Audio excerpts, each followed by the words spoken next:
The Dragon in the Sword. For Minerva, the noblest Roman. Rose of all roses, rose of all the world, you too have come where the dim tides are hurled upon the wharves of sorrow, and heard ring the bell that calls us on, the sweet far thing. Beauty grown sad with its eternity made you of us and of the dim grey sea. Our long ships loose thought-woven sails and wait, for God has bid them share an equal fate. And when at last defeated in his wars, they have gone down under the same white stars, he shall no longer hear the little cry of our sad hearts that may not live nor die. W.B. Yeats, The Rose of War. Prologue. I am John Dacre, the victim of the whole world's dreams. I am Erekose, champion of humanity who slew the human race. I am Erlik's castle, lord of the frozen keep, who bore the black sword. I am Elian of Garathorm, Elric woman-slayer, Hawksmoon, Coram, and so many others. Man, woman, or androgyne, I have been them all, and all are warriors in the perpetual war of the balance, seeking to maintain justice in a universe always threatened by encroaching chaos, to impose time upon an existence without beginning or end. Yet even this is not my true doom. My true doom is to remember, however dimly, each separate incarnation, every moment of an infinity of lives, a multiplicity of ages and worlds, concurrent and sequential. Time is at once an agony of the present, a long torment of the past, and the terrible prospect of countless futures. Time is also a complex of subtly intersecting realities, of unguessable consequences and undiscoverable causes, of profound tensions and dependencies. I still do not truly know why I was chosen for this fate, or how I came to close the circle which, if it did not release me, at least promised to limit my pain. All I do know is that it is my fate to fight forever and to possess peace but briefly, for I am the champion eternal, at once a defender of justice and its destroyer. In me all humanity is at war. In me male and female combine. In me they struggle. In me so many races aspire to make reality of their myths and their dreams. Page 356. Yet I am no more or less a human creature than any of my fellows. I can be possessed as easily by love as by despair, by fear as by hatred. I was and am John Dacre, and I came at last to find a certain peace, the appearance of conclusion. This is my attempt to put down my final story. I have described how I was called by King Rhysnos to fight against the Eldrin, and how I fell in love and came to commit a terrible sin. I have told what befell me when, I believed as punishment for my crime, I was called to Roanoke, how I was induced to wield the black blade against my will, how I encountered the Silver Queen, and what we did together on the South Ice Plains. I believe, too, I have set down somewhere other adventures of mine, or they have been set down by others to whom I recounted them. I have told a little of how I came to voyage on a dark ship steered by her blind helmsman.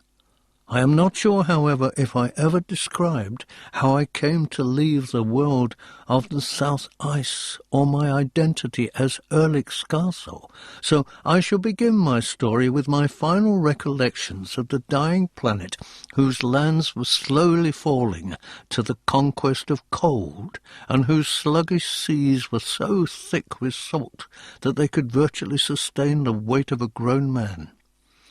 Having succeeded in that world at redressing at least to some degree my earlier sins, I had hoped I might now be united again with my one and only love, the beautiful Eldrin princess Erekose. Although a hero to those whom I had helped, I grew more and more lonely. Increasingly, too, I was subject to fits of almost suicidal melancholy. Sometimes I would fall into senseless raging against my fate, against whatever and whoever separated me from the woman whose face and presence filled my hours, waking and sleeping. Erekose. Erekose. Had anyone ever loved so thoroughly, so constantly? In my chariot of silver and bronze, drawn by great white bears, I ranged the South Ice, forever restless, full of my memories, praying to be restored to Erekose, aching with longing for her.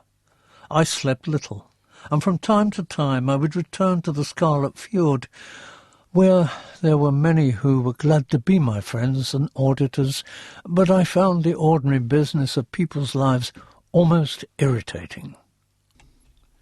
Page 357. Hating to appear churlish, I avoided their hospitality and companionship wherever possible.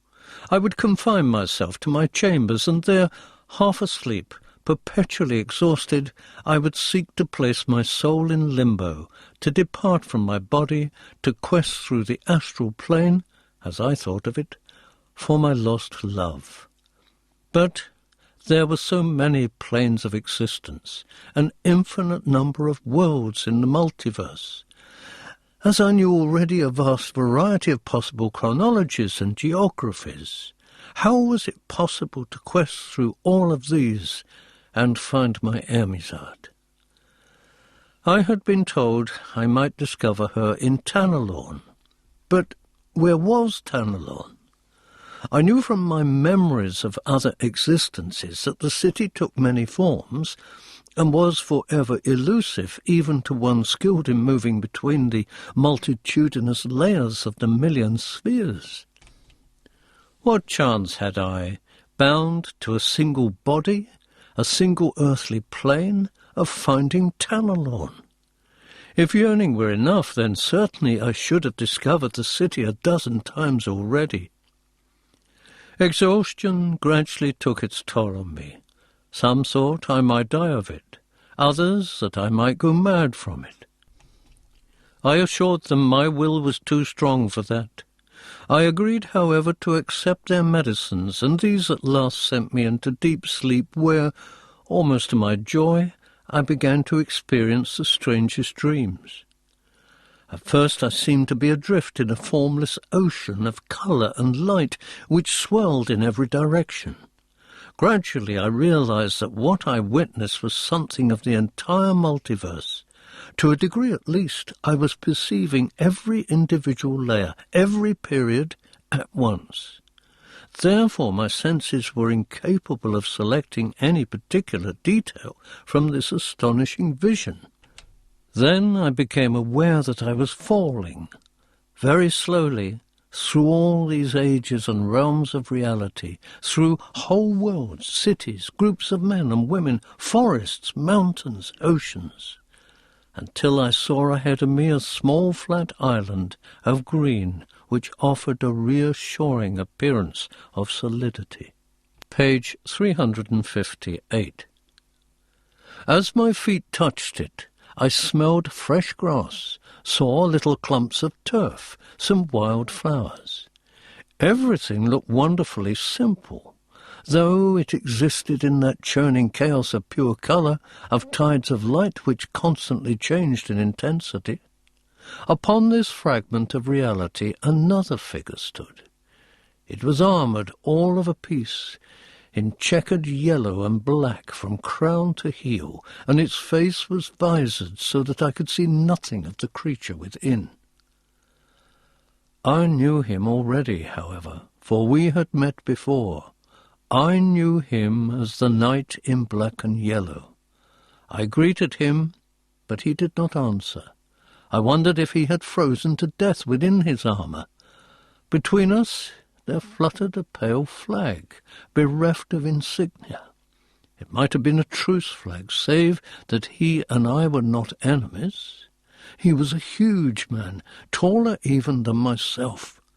When we had last met, we had stood together on a hill and watched the armies of humanity fighting back and forth across the valleys. Now we watched nothing. I wanted him to raise his helm and reveal his face. He would not. I wanted him to speak to me. He would not. I wanted him to reassure me that he was not dead. He offered no such reassurance. This dream was repeated many times. Night after night I begged him to reveal himself, made the identical demands I had always made, and received no response. Then one night there came at last a change.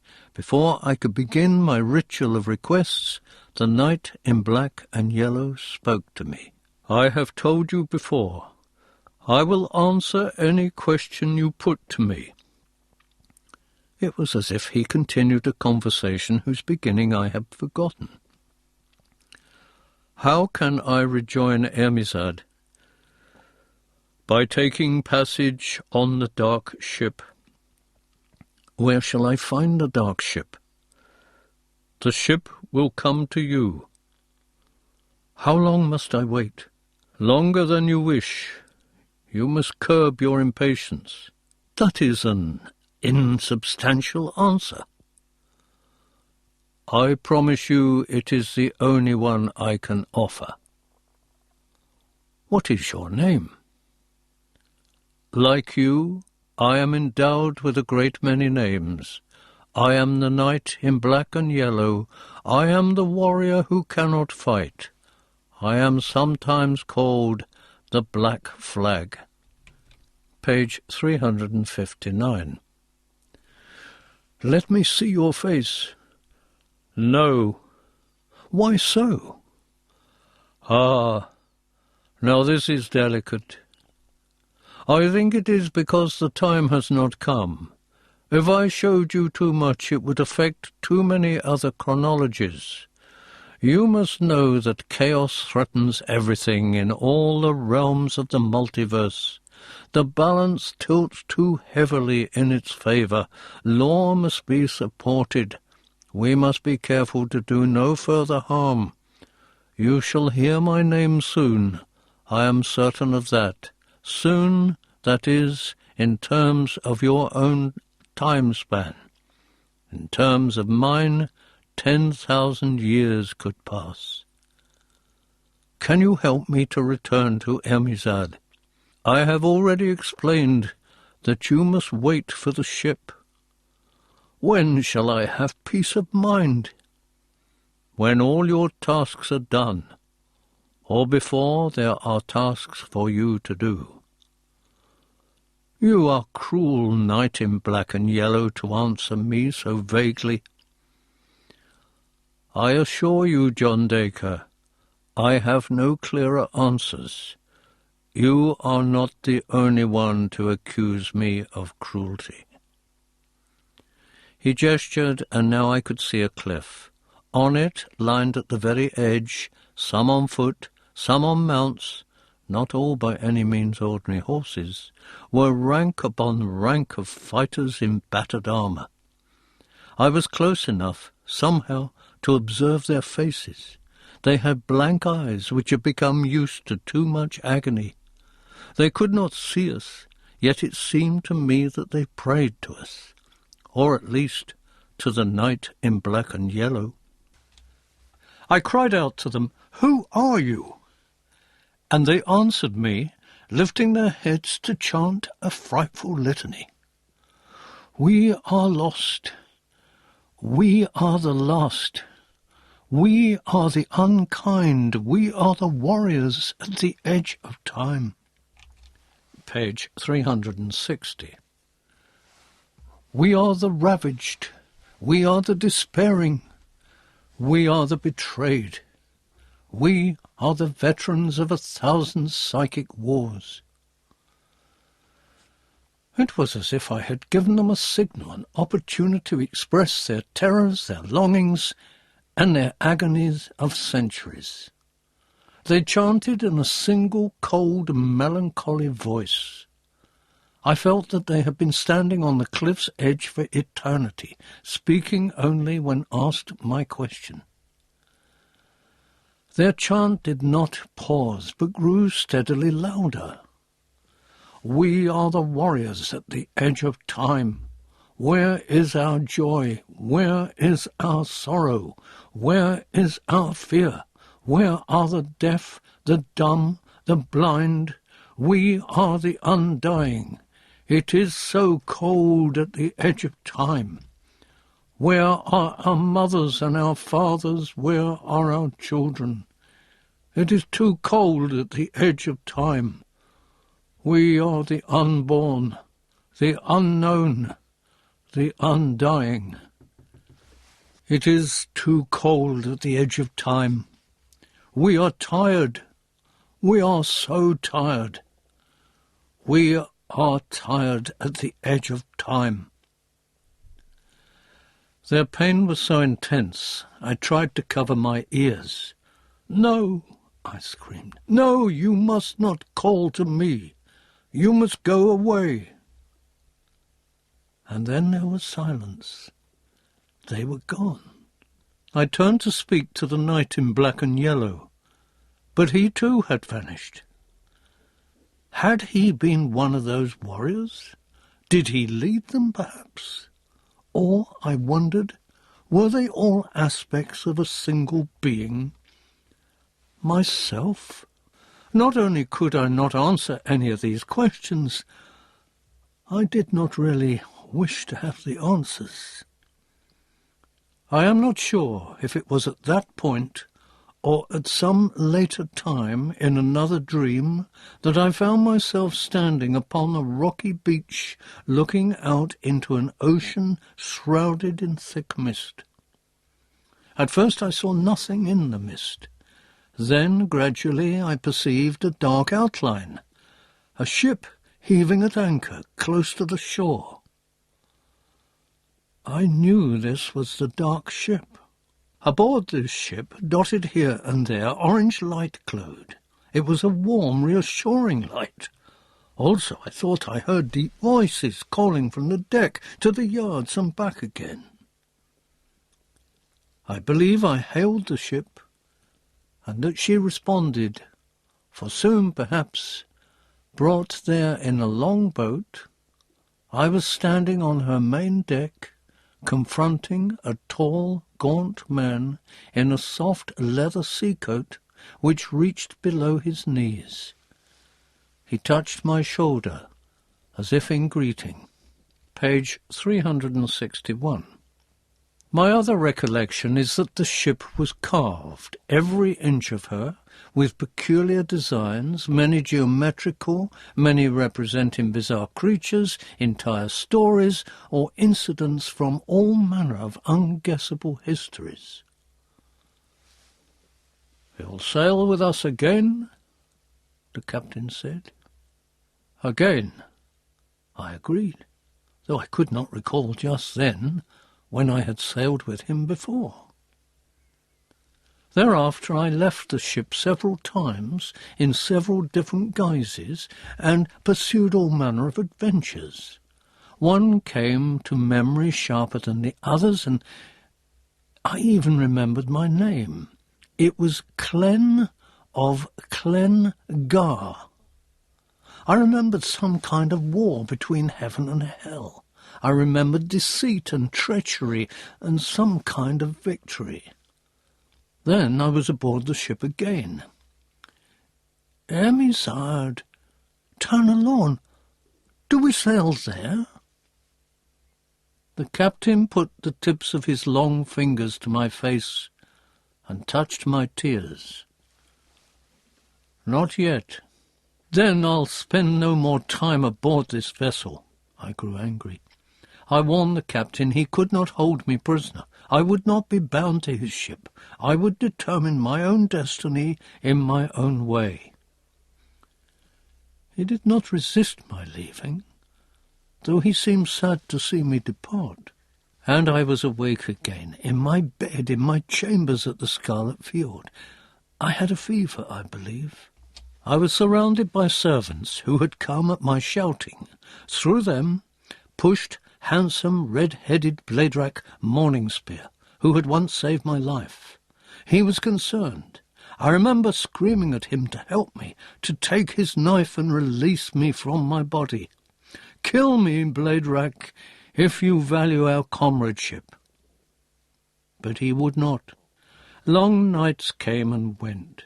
In some of them I thought I was upon the ship again. At other times I felt I was being called. Hemizad? Was it she who called? I sensed a woman present. Page 362. But when I next set eyes upon a fresh visitation, it was a sharp-faced dwarf I saw. He was dancing and capering, apparently oblivious of me, humming to himself. I thought I recognized him, but could not remember his name. "Who are you? Are you sent by the blind helmsman, or do you come from the knight in black and yellow?" I seemed to have surprised the dwarf, who turned sardonic features on me for the first time, pushed back his cap, and grinned. "Who am I? I had not meant to have you at a disadvantage. We were old friends, you and I, John Dacre. You know me by that old name, as John Dacre? I know you by all your names, but you shall be only two of those names more than once. Is that a riddle?" "It is. Must I now find the answer?" "If you feel you need one. You ask many questions, John Dacre." "I would prefer it if you called me Erekose. You'll have your wish again. Now, there's a straight answer for you after all. I'm not such a bad dwarf, am I?" "I remember. You're called Germaise the Crooked. You are like me, the incarnation of many aspects of the same creature. We met at the sea stag's cave." I recalled our conversation. Had he been the first to tell me of the black sword? "We were old friends, Sir Champion, but you failed to remember me then, just as you failed to remember me now." "Perhaps you have too much to remember, eh? You have not offended me. I note you appear to have lost your sword." "I shall never bear it again. It was a terrible blade. I have no further use for it, or for any sword like it. I recall you said there were two of them." "I said that there were sometimes two, that perhaps it was an illusion, that there was in fact only one. I'm not sure. You bore the one you shall call, or have called, Stormbringer. Now, I suppose, you seek Mornblade. You spoke of some destiny attached to the blades. You suggested my destiny was linked with theirs." Page 363. "Ah, did I now? Well, your memory's improving. Good, good. It will be of some help to you, I am sure. Or perhaps not. Do you already know that each of these swords is a vessel for something else? They were forged, I understand, to be filled, to be inhabited, to possess, if you like, a soul. You're baffled, I can see. Unfortunately, I'm fairly mystified myself. I get intimations, of course, intimations of our various fates. And those are frequently mixed up. I'll confuse you, and very likely myself also, if I continue in this vein. I can already see you are unwell. Is it merely a touch of physical sickness, or does it extend to your brain? Can you help me find Ermizard, Germaise? Can you tell me where lies Tanalorn? That is all I wish to know. The rest of it I do not care for at all. I want no more talk of destiny, of swords, of ships, and strange countries. Where is Tanalorn? The ship sails there, does it not? I understand that Tanalorn is her final destination. There are so many cities called Tanalorn, and the ship carries a cargo of so many identities. Yet all are the same, or some aspect of the same personality. Too much for me, Sir Champion. You must go back aboard. I do not wish to return to the dark ship. You disembarked too soon. I did not know where the ship was bearing me. I was afraid I would lose direction and never discover Ermizard again.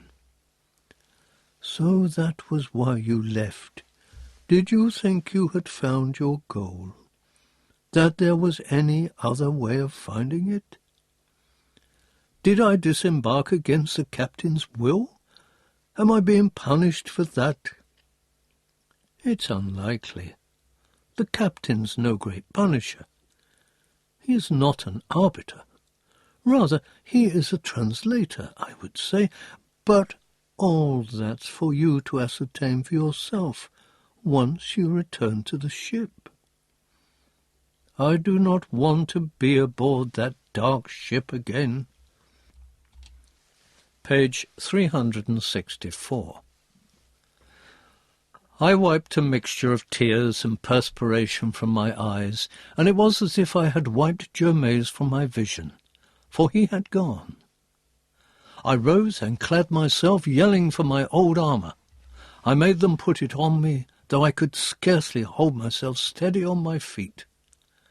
Then I ordered a great sea sled harnessed with the mighty heron's train to pull it across those salty, undulating plains, those dying oceans.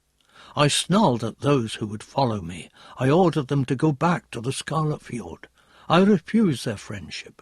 I sped from the sight of all humankind into the brine-heavy night, my head lifted back as I howled like a dog, and I cried for my Ermizard. There was no response. I had hardly expected any. So I called instead to the captain of the dark ship. I called to every god and goddess I could name. And lastly, I called to myself, to John Dacre, Erekose, Erlich, Clen, Elric, Hawkmoon, Corham, and all the others. I called lastly to the black sword itself, but I was received by a most terrible, unkind silence. I looked into the faded light of dawn and thought I saw a great cliff lined with gaunt warriors. It was those same warriors who had stood upon the edge of that cliff for an eternity, each one with my face. But I had seen nothing but clouds, thick as the ocean on which I sailed. Ermizard, where are you? Who or what will take me to you? I heard a sly, unpleasant wind whispering near the horizon. I heard the flap of my heron's wings. I heard my sea sled thump upon the surface of the waves. and I heard my own voice saying that there was only one thing I could do, since no power would come to my aid. It was, of course, the reason I had come out here alone.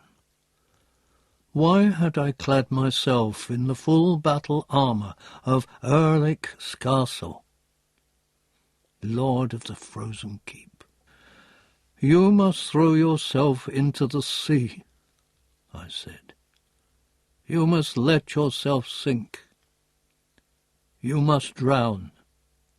In dying, you will surely find a fresh incarnation. Perhaps you will even be taken back to Erekose and be reunited with your Amizad. After all, it will be an act of faith even the gods cannot ignore. Perhaps it is what they are waiting for, to see how brave you are prepared to be, and to see how truly you love her." Page 365. And with that, I let go the reins of those massive birds and prepared to dive into the horrible and viscous ocean. But now the knight in black and yellow stood upon the platform beside me, and he had put a steel glove upon my shoulder, and in his other hand he bore the blank standard, and this time he lifted his visor so that I might see his face. That face was a memory of greatness. It displayed enormous and ancient wisdom. It was a face which had seen far more than I would wish to see in all my incarnations. The bone structure was ascetic and fine, the huge eyes penetrating and authoritative. His flesh was the colour of polished jet, and his voice was deep, full of the power of approaching thunder. "It would not be bravery, champion. It would be at best folly. You think you seek for something, but yours would be an act of someone merely wishing to escape torment. There are aspects of the champion far less tolerable than your present one, and besides, I can tell you that this particular ordeal will not last for very much longer. I would have come to you sooner, but I had business elsewhere." "With whom?" "Oh, with you, of course. But that is a tale being told in some other world, and perhaps in your future, for the million spheres roll through time and space at many differing speeds, and where or when they intersect is frequently surprising even to me. But I can assure you this is a poor time to be doing away with your life, or this body even. I could not speak for the consequences, though I believe they would not be pleasant. A great and momentous adventure lies ahead of you. If you fulfill your duty as champion in the most effective way, it could result in your partial release from this doom. It could produce a beginning and an ending of enormous import. Let them call you. Surely you have heard them. I have distinguished nothing from the voices I have heard. It cannot be those warriors who call." Page 366. "What they call for is release from their particular doom. No, these are others who call, as you have been called before. Have you heard no name? A name new to you?" "I think not. This means you should return to the dark ship. It is all I can think. I am deeply puzzled." "If you are puzzled, Sir Knight, then I am truly confounded. I have no wish to give myself up to that man and his ship. It increases my sense of impotence. Moreover, I remain in the same flesh. In this flesh, surely, I cannot find Ermizad. I must be either Erekose or John Dacre again. Perhaps your new guise was not ready. The checks and balances involved in this are extremely delicate.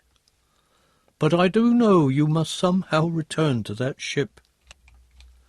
Can you offer me no more than that? Can you offer me hope that if I do board the dark ship again, I shall find my Ermizad? Forgive me, Sir Champion. The black giant's hand remained on my shoulder. I am not entirely omnipotent. Who can be when the very structure of time and space is in flux? What are you telling me? I can tell you no more than I perceive myself. Let the ship take you. That is all I can say. Through this medium, I know you will be transported to those who most require your help, and whose help in turn could gain for you some form of release from your present torment. Also you will be united in some way to promise further unity. This much I can sense. But where shall I look for this ship? If you are willing, the ship will come to you. It will find you. Fear not. Then the knight in black and yellow whistled suddenly, and from out of the orange mist there now galloped a great stallion, its hooves striking the water, but not penetrating the surface. This beast the knight in black and yellow mounted. Its coat was as black as his skin, and I marvelled at how it could stand on those waves without sinking an inch. Page 367. Indeed, I was so astonished by this apparition that I forgot to ask the rider any further questions. I could only stand and watch as he raised the blank standard by way of salute to me, then turned the battle horse towards the clouds and rode rapidly away. I remained mystified. Yet the knight in black and yellow had brought me a form of hope and had stopped me from continuing in my madness. I would not kill myself after all, though I did not relish a further passage aboard the dark ship either. Instead, I thought I would lie down upon my sea sled while the herons bore me wherever they chose. Perhaps back to the Scarlet Fjord, for they must soon reach the limit of their endurance, or perhaps they would come to perch upon the sled with me before continuing their journey out across the ocean. Sooner or later, I knew, they would turn homeward. I had wanted to ask the knight's name. Sometimes names brought with them reawakened memories, intimations of my future, incidents from my past. I slept, and as I slept the dreams returned. I heard distant voices, and I knew it was the warriors who chanted, the warriors of the edge. "Who are you?" I begged. I was growing tired of my own questions. There were too many mysteries. But then the chanting of the warriors began to change in tone, until at last I heard a single name. Sharadim. Sharadim. The word was meaningless to me. It was not my name, I knew. It had never been my name, nor would it ever be my name. Was I the victim of some dreadful cosmic error? Sharadim. Sharadim, the dragon is in the sword. Sharadim, Sharadim, come to us, we beg. Sharadim, Sharadim, the dragon must be released. But I am not Sharadim. I spoke aloud. "I cannot help you." "Princess Sharadim, you must not refuse us."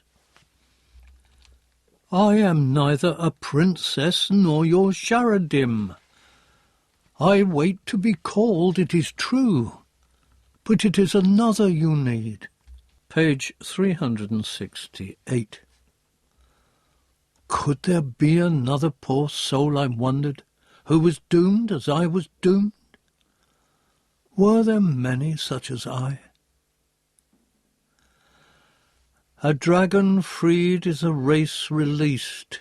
Let us remain in exile no longer, Sharadim. Listen! The fire drake roars within the blade. She too would be reunited with her king. Set us all free, Sharadim. Set us all free. Only those of your blood may take the sword and do what must be done. This had a familiar ring to me, yet I knew in my bones I was not Sharadim. As John Dacre would have thought, I was like a radio tuner receiving messages on the wrong band, and this was all the more ironic since I currently longed to be drawn from my body and into another, preferably into the body of Erekose, reunited with his Ermizad. Yet I could not dismiss them. The chanting grew louder, and now I even thought I could see shadowy figures, female figures, forming a circle around me. But I was still on the sled. I could feel its uneven surface beneath my hands as I slept. Nonetheless, the circle continued to move slowly around me, first clockwise, then anti-clockwise. And this was an outer circle. The inner circle surrounding me was made of pale flame, which almost blinded me. "I cannot come. I am not the one you seek. You must look elsewhere. I am needed in another place." Set the fire drake free, set the fire drake free, Sharadim, Sharadim, set her free, Sharadim. No, it is I whom you must free. Please believe me, whoever you are, that I am not whom you seek. Let me go, let me go. Sharadim, Sharadim, set the fire drake free. Their voices seemed almost as desperate as my own, but however much I called to them, they could not hear me above their own chanting. I felt kinship with them. I would have spoken to them and tried to give them the little information I possessed, but my voice continued to be unheard. Page 369.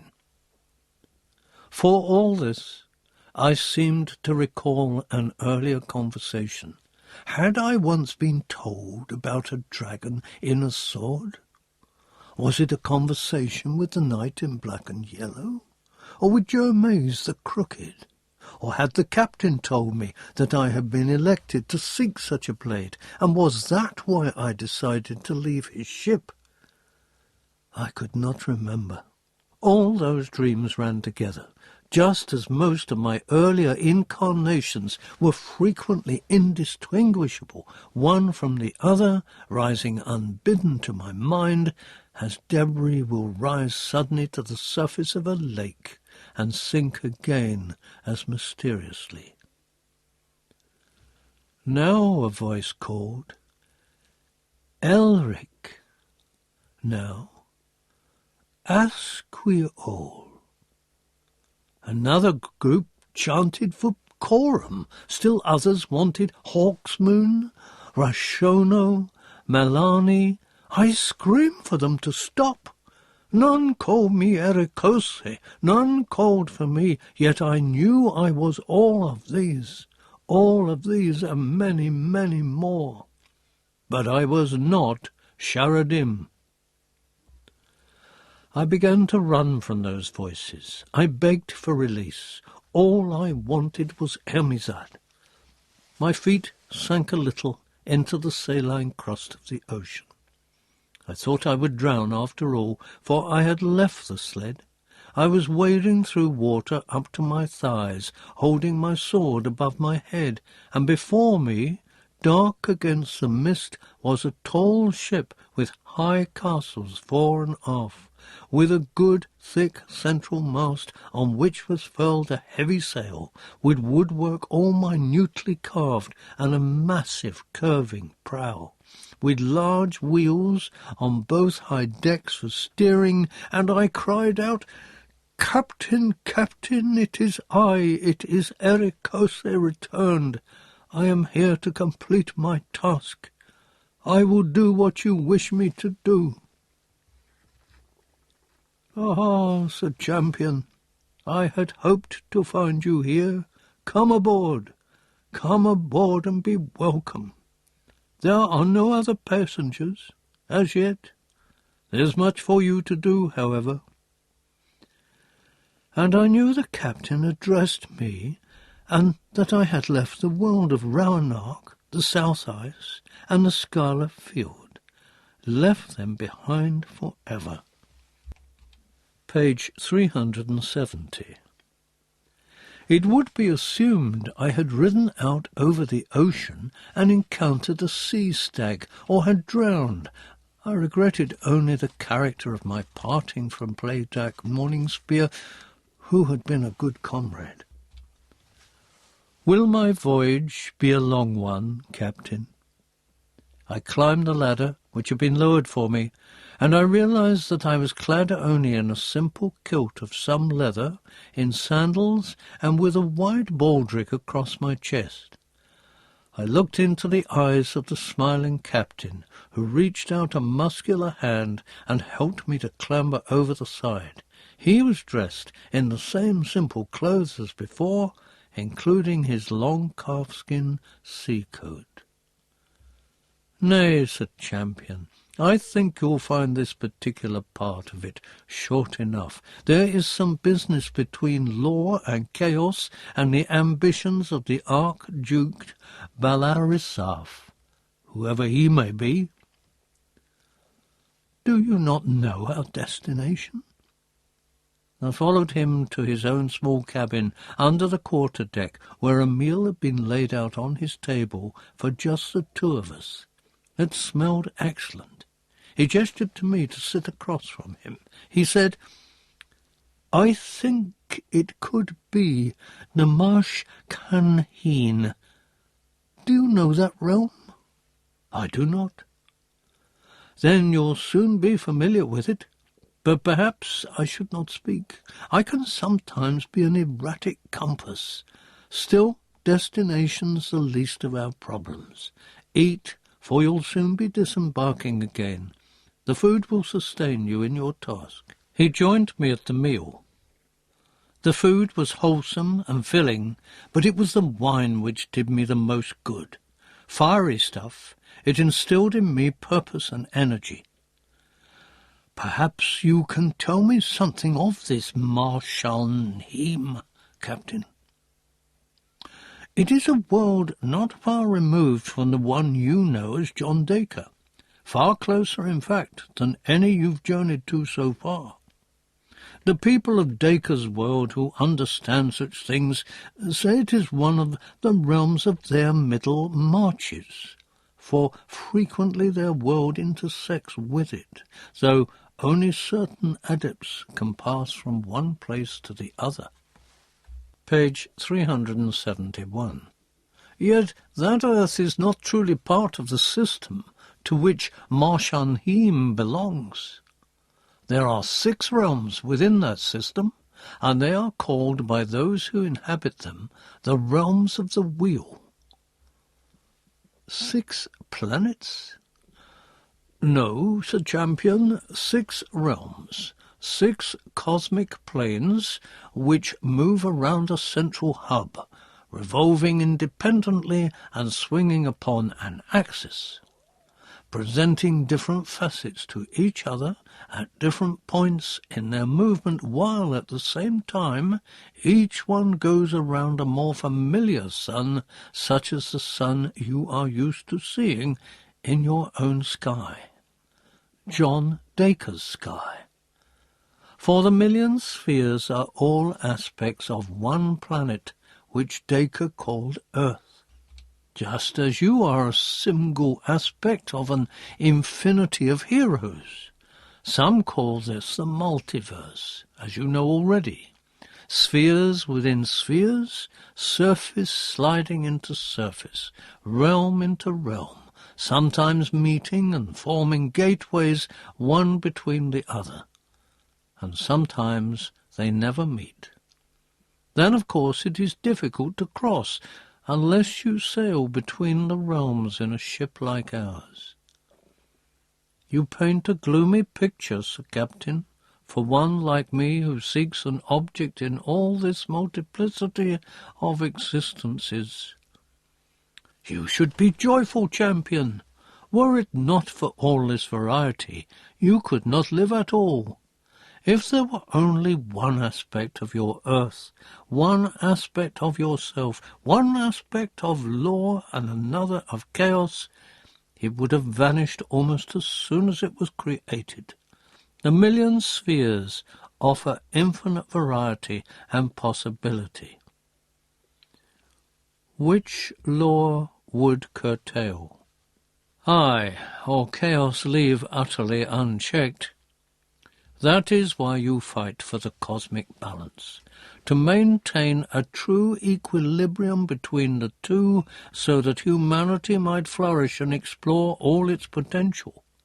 You have a great responsibility, Sir Champion, in whatever guise you take. And the guise I take next? Can it be that of a woman? Of a certain Princess Sharadim? The captain shook his head. I do not think so. You'll discover your name soon enough. Page 372. And if you are successful in this adventure, you must promise to return to me when I come for you. Will you promise? Why should I? Because it is likely to be to your advantage, believe me. And if I do not return to you, I cannot say. Then I shall not promise. I am of a mind to demand more specific answers to my questions at present, Sir Captain. All I can tell you is that it is very likely I shall seek out your ship again.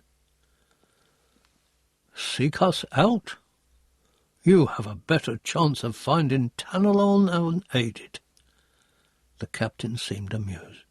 We are not sought. We find. He then became honestly concerned, shaking his head from side to side. He brought the conversation to a polite but abrupt end. It is late now. You must sleep and restore yourself further. He led me to one of the large cabins at the aft of the ship. The place was fitted to take many more men than I, but I was alone in it. I picked myself a bunk, washed myself in the water provided, and lay down to sleep. I reflected ironically that I could be sleeping within a dream. Within a dream? Within another dream. How many layers of reality did I currently perceive, let alone those of which the captain had spoken? Again, as I drifted into slumber, I heard that same chanting, those same women, and I tried again to tell them they attempted to summon the wrong person. I knew this now for certain. I had had it confirmed by the captain himself. I am not your Princess Sharadim. Sharadim, release the dragon. Sharadim, take up the blade. Sheridim, she sleeps imprisoned within the steel that chaos made. Sheridim, come to us at the massing, Princess Sheridim, only you can hold the sword. Come to us, Princess Sheridim, we shall wait for you there. I am not Sheridim. Page 373. But the voices were fading, their chant to be replaced by another. We are the tired, we are the sad, we are the unseeing. We are the warriors at the edge of time. We are tired, so tired. We're tired of making love. Fleetingly I saw again the warriors who waited at the edge. I tried to speak to them, but they had already faded. I was yelling. I was awake, and the captain stood over me. John Dacre, it is time for you to leave us again. Outside it was as dark and as misty as always. Overhead the sail was swollen like the belly of a starving child. Then, all of a sudden, it grew empty and flapped against the mast. There was a sense that the ship rode again at anchor. The captain pointed to the rail, and I followed his gaze, looking down to where another man was standing, a man who was identical to the captain, save that he could not see. He signed for me to clamber down the ladder and join him in the boat. Now I wore no coat and bore no sword. I was stark naked. Let me find some clothes, a weapon. At my side the captain shook his head. All that you need will be waiting for you, John Dacre. A body, a name, a weapon. Remember one thing. It will go best for you if you return to us when we come for you. I would rather pretend, at least for now, to have some mastery over my own fate, I told him. And as I climbed down the ladder and entered the longboat, I thought I heard the captain's gentle laughter. It did not mock me. It was not sardonic, but nonetheless it was a comment on my final statement. The longboat took me out of mist and into a cold dawn. Grey light illuminated streaks of grey cloud. Large white birds flapped over what looked to be a vast fenland, glittering with grey water, with grey tufts of reeds. And standing nearby, on a hummock of land, I saw a figure. It was like a statue. It was so still and stiff. Yet in my heart I knew it was made neither of iron nor of stone. The figure I knew was made of flesh. Page 374. I could guess something of its features. I could already see that it was clothed in dark, tight-fitting leather, with a heavy leather cape pushed back from its shoulders, a sturdy conical cap upon its head. There was a long hafted pike in its hand on which it seemed to lean, and it bore other weapons whose details were harder to determine. Yet even as our longboat approached this rigid figure, I saw another in the distance. This was a man who seemed inappropriately dressed for the world he traversed. He was weary and had the air of one pursued. He wore what seemed to be the remains of a 20th century suit of clothes. He was weather-beaten, with pale blue eyes staring from features affected by something more than just the wind and the sun. He was probably not more than 35 years old. His head was bare, revealing light blonde hair, and he seemed tall and sturdily built, though somewhat thin. By the look of him, he was close to collapse as he waved at the statue and shouted something I could not hear. By what was evidently an effort of will, he continued to plod and to stumble across the chilly marshland waste. The captain's twin gestured for me to get out of the longboat. I was a little reluctant. As I put one naked foot onto the yielding peat, he said, "John Dacre, let me wish you something other than luck. Let me wish you instead that, when the time comes, you will be able to call upon your resources of courage and sanity when you most need them. Farewell. I trust you will wish to sail with us again." Not one whit improved in spirit by this, I stepped with greater alacrity from the longboat. For my part, I hope never to see you or your ship again. But the boat, the oarsman, and the frozen figure had all vanished. I turned a stiff neck to look for them. Aware that I felt suddenly warmer, I realized immediately why the figure had disappeared. At least it was because I now inhabited and animated him. Yet still I did not know my name, or what my purpose was in this new realm. Page 375. The other man was still wading towards me, still shouting for my attention. I raised my heavy pike in greeting. I felt the sharp pang of fear. I had a premonition that in this fresh incarnation I stood to lose everything I had ever possessed, everything I had ever desired.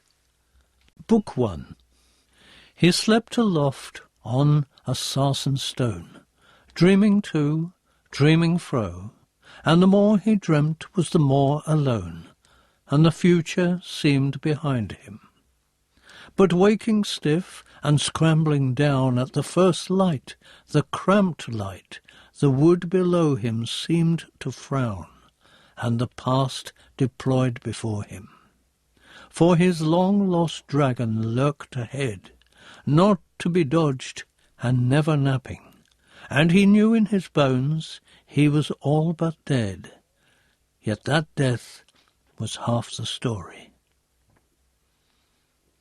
Louis MacNeice, The Burnt Bridge. Chapter 1. The man called himself Ulrich von Beck, and he had come out of a camp in Germany called Sachsenhausen.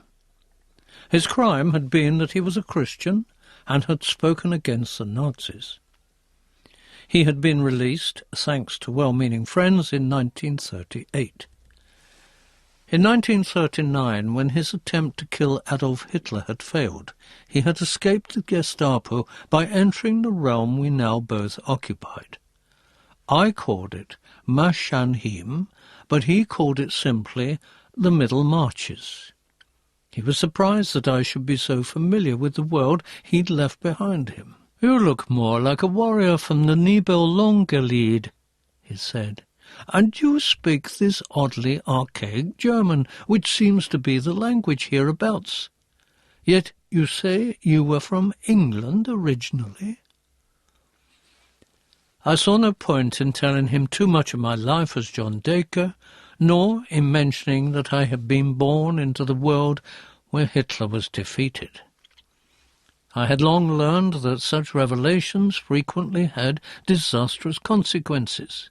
He was here not merely to escape, but also to find a means of destroying the monster who had taken possession of his country's soul. Anything I said might divert him from our destiny. For all I knew, von Beck might have been responsible for defeating Hitler.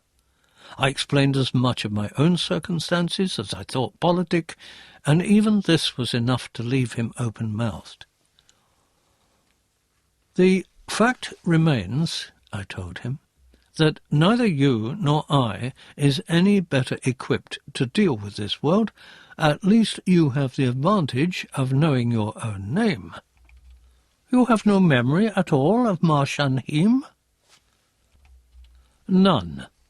The only thing I seem to have is my usual facility to speak whatever language prevails on whatever plane I find myself.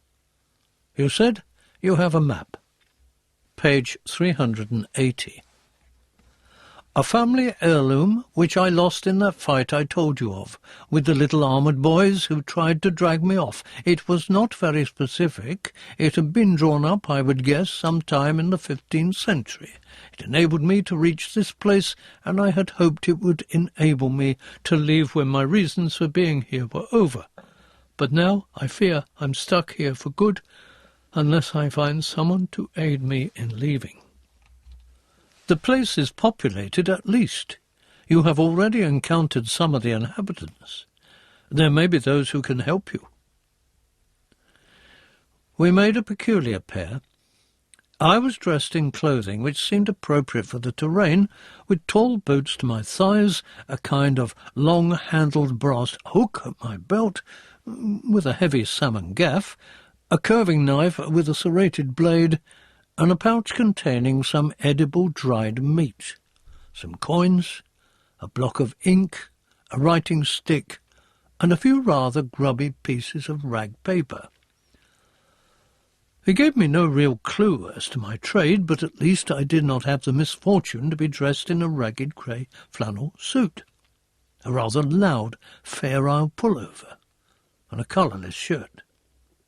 I offered Von Beck my cloak, but he refused for the moment. He said he had become used to the rather melancholy weather of this place. We were in a strange sort of world. The grey clouds very occasionally parted and let down some thin sunshine which illuminated shallow waters in every direction. The world seemed to consist of long strips of low-lying land divided by swamps and creeks. Hardly any tall trees grew there. Only a few shrubs offered cover to the oddly coloured water birds and bizarre little animals we occasionally sighted. We sat together on a mound of grass, staring around us and chewing on the dried meat I had found. Von Beck, he added with some embarrassment that he was a count in Germany, was ravenous, and it was obvious he could scarcely contain himself from devouring the food before he had properly chewed it. Page 381. We agreed that we might as well stick together, since we were both in similar circumstances. He pointed out that his purpose here was to find a means of destroying Hitler, and that this would always be paramount with him. I said that I too was determined to accomplish a particular task, but that so long as my self-interest was not directly challenged, I would be more than happy to count him as an ally. It was at this point that Von Beck's eyes narrowed, and he pointed behind me. Turning, I saw in the far distance what looked like to be a building of some description. I was certain I had not seen it there before, but assumed it had been hidden in mist. It was too far away to make out details. Nonetheless, I said, we'd be well advised to head in that direction. Count von Beck agreed enthusiastically. Nothing ventured, nothing gained, he said. He had improved physically and mentally, thanks to food and rest, and seemed a cheerful, stoical individual. What we used to call the best type of German when I was at school all those eons ago. It was long, slow going through that marshland. We had constantly to stop, to test the ground ahead with my pike or the gaff which von Beck now held, to look for means of crossing from one clump of solid earth to the next, to rescue one another from plunging waist-deep into deceptive patches of water, from falling into the sharp fronds of reeds which were in the main the tallest plants in the region. And sometimes we could see the building ahead of us, sometimes it seemed to vanish. Sometimes, too, it had the appearance of a good-sized town or a large castle. A definitely medieval appearance, I think, said von Beck. Why, I wonder, am I reminded of Nuremberg? Well, I said, let's hope the occupants are not similar to those currently in residence in your world. Again he showed a little surprise at my detailed knowledge of his world, and I made a private resolution to make as few references as possible to Nazi Germany and the 20th century which we had in common. Page 382. As I helped von Beck through one particular foul section of the mire, he said to me, "Is it possible we were meant to meet here, that our destinies are somehow linked?" "Forgive me if I seem dismissive," I said, "but I have heard too much of destinies and cosmic plans. I'm sick of them. All I want is to find the woman I love and remain with her where we shall be undisturbed." He seemed sympathetic to this.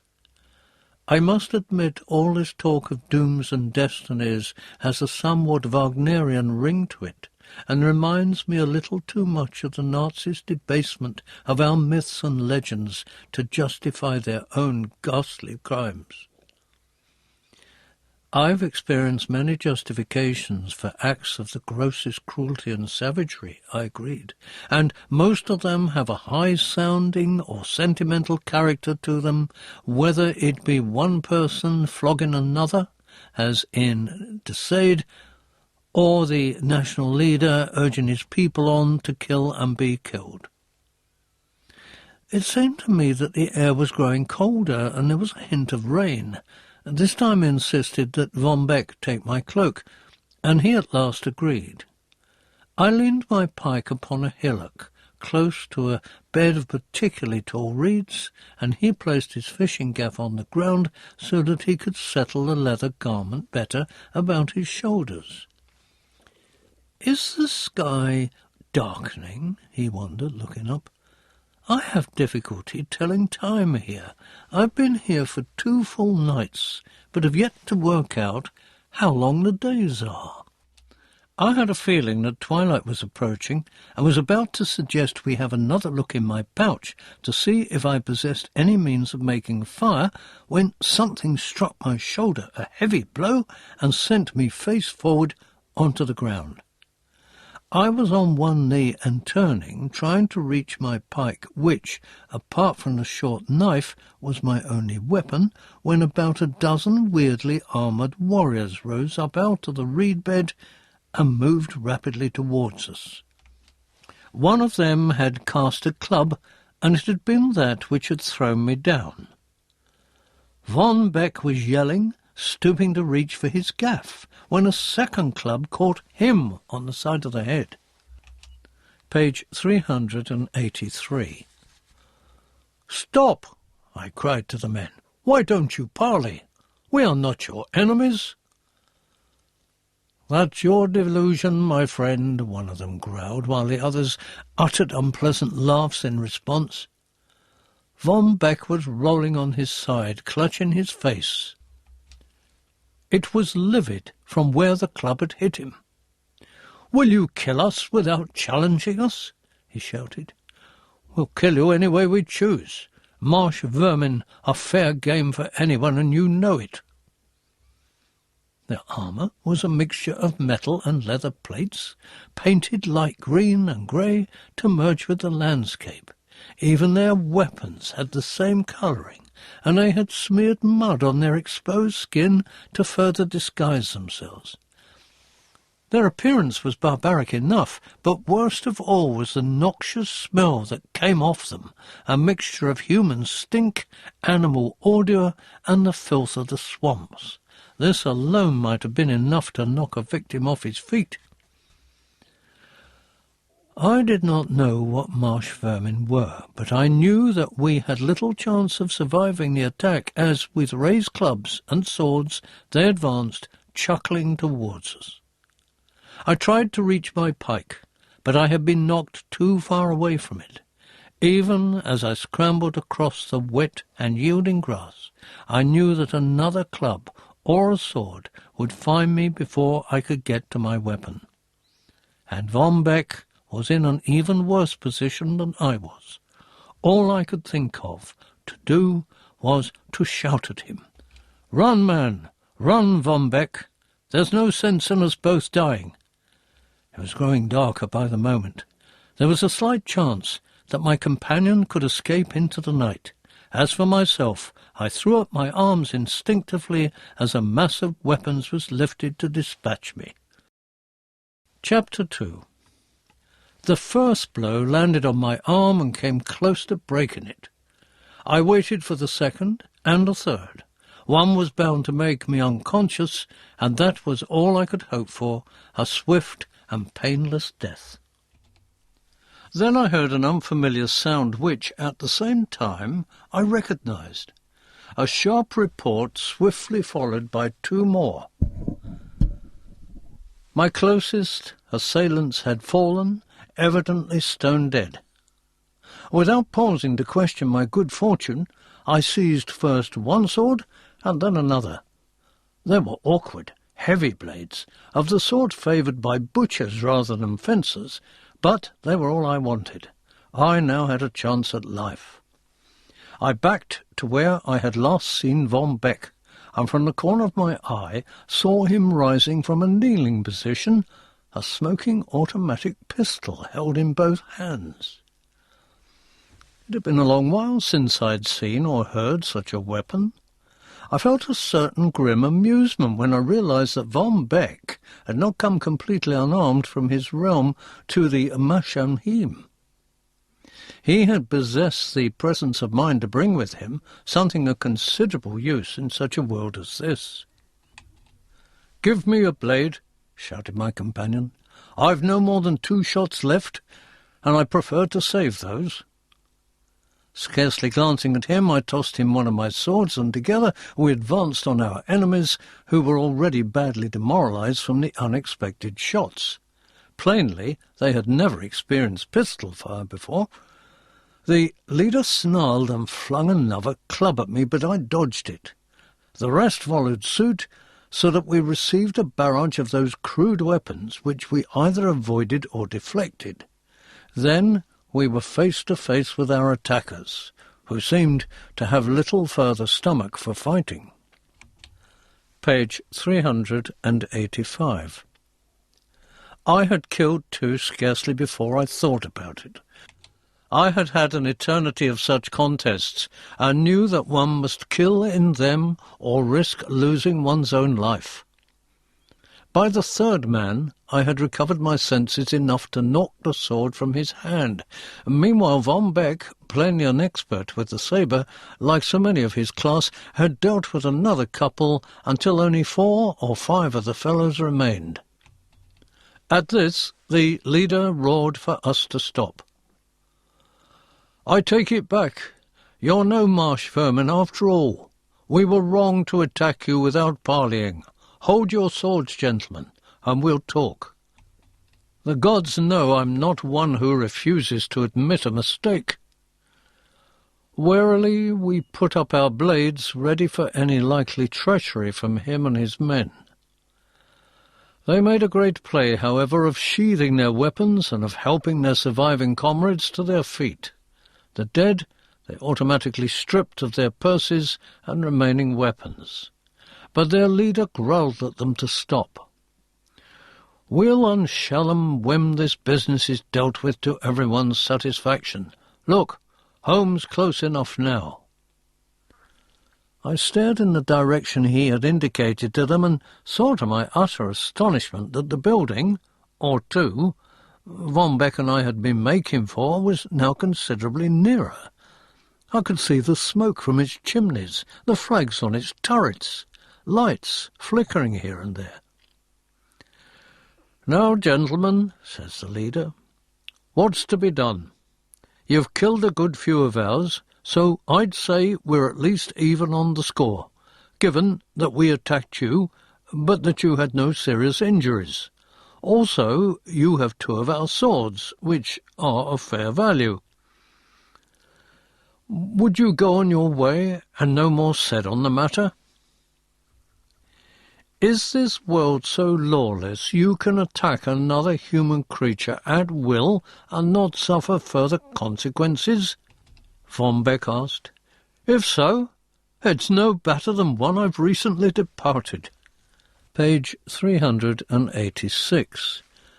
I saw no great point in continuing this kind of argument. I had learned that men such as these, whatever sort of world they lived in, had neither stomach for nor understanding of the fine moral point. Seemed to me that they had characterized us as some kind of outlaw, and that, upon finding us to be otherwise, were showing more, if grudging, respect. My own idea was that we should take our chances in their town and see what services we could offer its rulers. The substance of this I whispered to Von Beck, who seemed reluctant to let the matter go. It was obvious that he was a man of considerable principle. It took such people to stand against the terror instilled by Hitler, and I respected him for it. But I begged him to judge these people later, when we knew a little more about them. They are fairly primitive, it seems to me. We should not expect too much of them.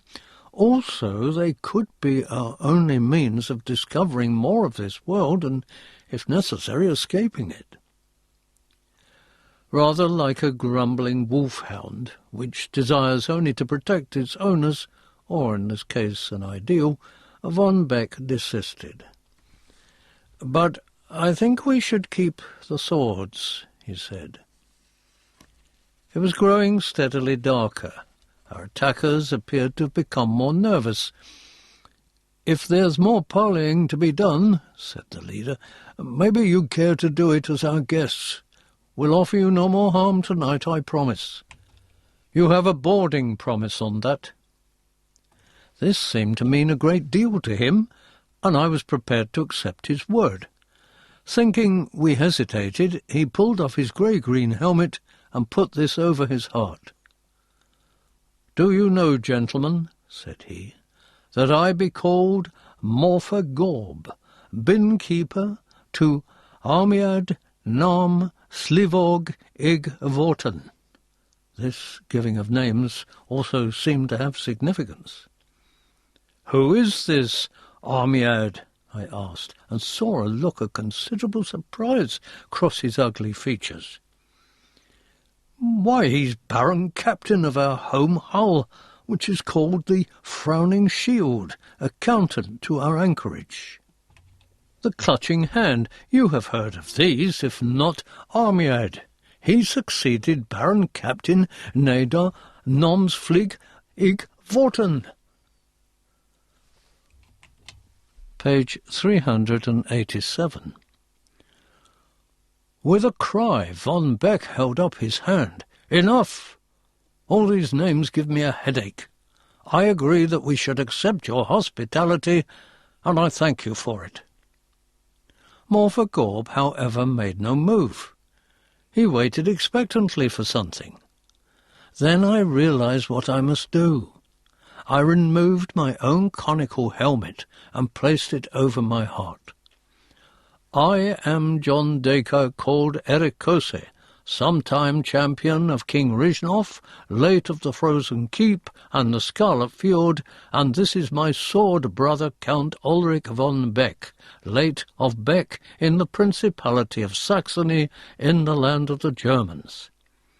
I continued a little further in this vein, until he seemed satisfied that enough names and titles had been uttered, even if he failed to understand a word of them. Plainly, the offering of names and titles was a sign that you meant to keep your word. By this time Von Beck, less versed in these matters and less flexible than myself, was close to laughing, so much so that he refused to meet my eye. While this had been going on, the home hull had been growing in size. It now became apparent that its monstrous bulk was on the move. It was not so much an ordinary city or castle as a lumbering ship of some kind, unbelievably big, though I suppose a deal smaller than some of our transatlantic liners, and powered by some form of engine which was responsible for the smoke I'd mistaken for ordinary signs of domestic life. Yet I might have been forgiven for thinking it a medieval stronghold from a distance. The chimneys seemed to be positioned at random here and there. The turrets, towers, spires and crenellations had the appearance of stone, though more likely were of wood and lath, and what I had thought were flag-posts were actually tall masts, from which were hung yards, a certain amount of canvas, a wealth of rigging like the work of a mad spider, and a rich variety of rather dirty banners. The smoke from the funnels was yellowish-grey, and occasionally bore with it a sudden gouting of hot cinders, which presumably did not much threaten the decks below, but which surely must cover them with ash from top to bottom. I wondered how the people could bear to live in such filth. Page 388. As the massive bellowing vessel made its slow progress through the shallow waters of the marsh, I knew that the smell of our attackers was characteristic of their ship. Even from that distance I could smell 1,000 hideous stinks, including the cloying smoke. The furnaces feeding those chimneys must burn every sort of offal and waste, I thought. Von Beck looked at me and was for refusing Moorcock's hospitality, but I knew it was too late. I wished to find out more of this world, not insult its inhabitants so thoroughly that they would feel honour bound to hunt us down. He said something to me which I could not hear above the shouting and booming of the ship, which now towered above us, framed against the grey twilight clouds. I shook my head. He shrugged and drew a neatly folded silk handkerchief from a pocket. He placed this fastidiously to his mouth and pretended, as far as I could tell, that he had a cold.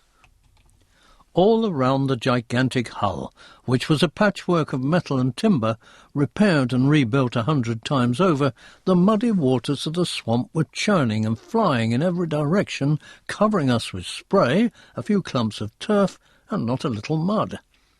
It was almost a relief when a kind of drawbridge was lowered from close to the vessel's bottom, near its great curving back, and Moorcock stepped forward to shout reassurance to someone within. "They are not marsh vermin. They are honoured guests. I believe they are from another realm, and go to the massing. We have exchanged names. Let us embark in peace." Some tiny part of my brain was suddenly alerted. There was one familiar word in all this I could not quite identify. Page 389. Morpher had referred to the massing. Where had I heard that expression used? In what dream? In what previous incarnation? Or had it been a premonition? For it was the doom of the eternal champion to remember the future as well as the past. Time and consequences are not the same thing to the likes of us. No amount of effort brought me further illumination, and I deliberately dismissed the problem as we followed Moorcock, bin-keeper of the Flaming Shield, evidently the name of this ship, into the dark, stinking bowels of his home hull. As we walked up the gangplank, the smell was so bad that I was close to vomiting, but I controlled myself. There were lights burning within the vessel. Below our feet were slats, and through the gaps in these I could see further down into the ship, where naked people ran to and fro, tending to what I assumed were the rollers on which the great vessel moved. I could make out a series of catwalks, some of metal, some of wood, and some which were mere ropes stretched between the gangways. I heard cries and shouts above the slow rumble of the rollers, and assumed these men and women must be oiling and cleaning the machinery as it turned. Then we had advanced up another flight of wooden steps, and were standing in a large hall full of weapons and armour, tended by a sweating individual of some 6.5 feet tall, and so fat it seemed a miracle he could move at all. You've exchanged names, and so are welcome on board the Frowning Shield, gentlemen. I am called Dreshit Ophi, Chief Weapon Master of our hull. I see you are bearing 2 of our blades, and would be obliged for their return. You too, Morpher, and the rest, all blades called in, and all armour returned too. What of the rest? Must we send heifers to unshell them? Morpher seemed shamefaced. Aye, we attacked these guests, thinking they were marsh vermin. They convinced us to the contrary. Umfit, Eeyore, Wetch, Gobshot, Nat, and Stroat need stripping. They're all fuel now. Page 390. This reference to fuel gave me some notion of why the smoke from the chimney was particularly hideous, and why everything aboard seemed covered in a slightly sticky, oily film. Dreshit Ophi shrugged. My congratulations, sirs. You are good fighters. These warriors were seasoned and clever. He spoke as politely as he could, but it was plain he was strongly displeased, both with Morpher and with us. They did not think to take Von Beck's pistol, and so I felt a little more secure, as when Morpher had stripped off his armour to reveal dirty cotton jerkin and breeches, we followed the bin-keeper into the upper levels of the city ship. The whole hull was crowded, very much like a medieval town, with people in every alley, gangway and boardwalk, carrying burdens, calling to each other, bartering, gossiping, and arguing. They were all dirty, all very pale, and somewhat sickly-looking, and, of course, no piece of clothing was free of the ash which fell everywhere and clogged throats as thoroughly as it had covered our skins.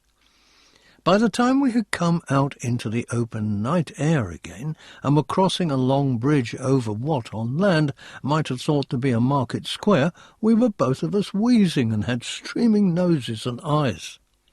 Morpher recognised what was happening to us and laughed. "Sooner or later your body gets used to it," he said. "Look at me. You'd hardly guess I had half the ship's carrion in my lungs by now." And he laughed again.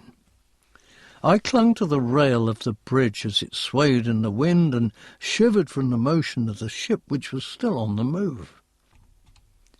Overhead, in the yards, I saw figures constantly at work, while others swarmed up and down the rigging, all illuminated by sudden gouts of fiery ash from the chimneys. The larger pieces I now saw were caught in wire nets surrounding the chimneys, and either gathered around the sides at the top or fell back in again. Von Beck shook his head. Squalid and ramshackle though the whole thing is, it's a miracle of crazed engineering. One must suppose it's steam which powers all this. Page 391. Morpher had overheard him. The Folfeg are famous for their scientific devices, he said. My grandfather was a Folfeg of the Wounded Crayfish anchorage.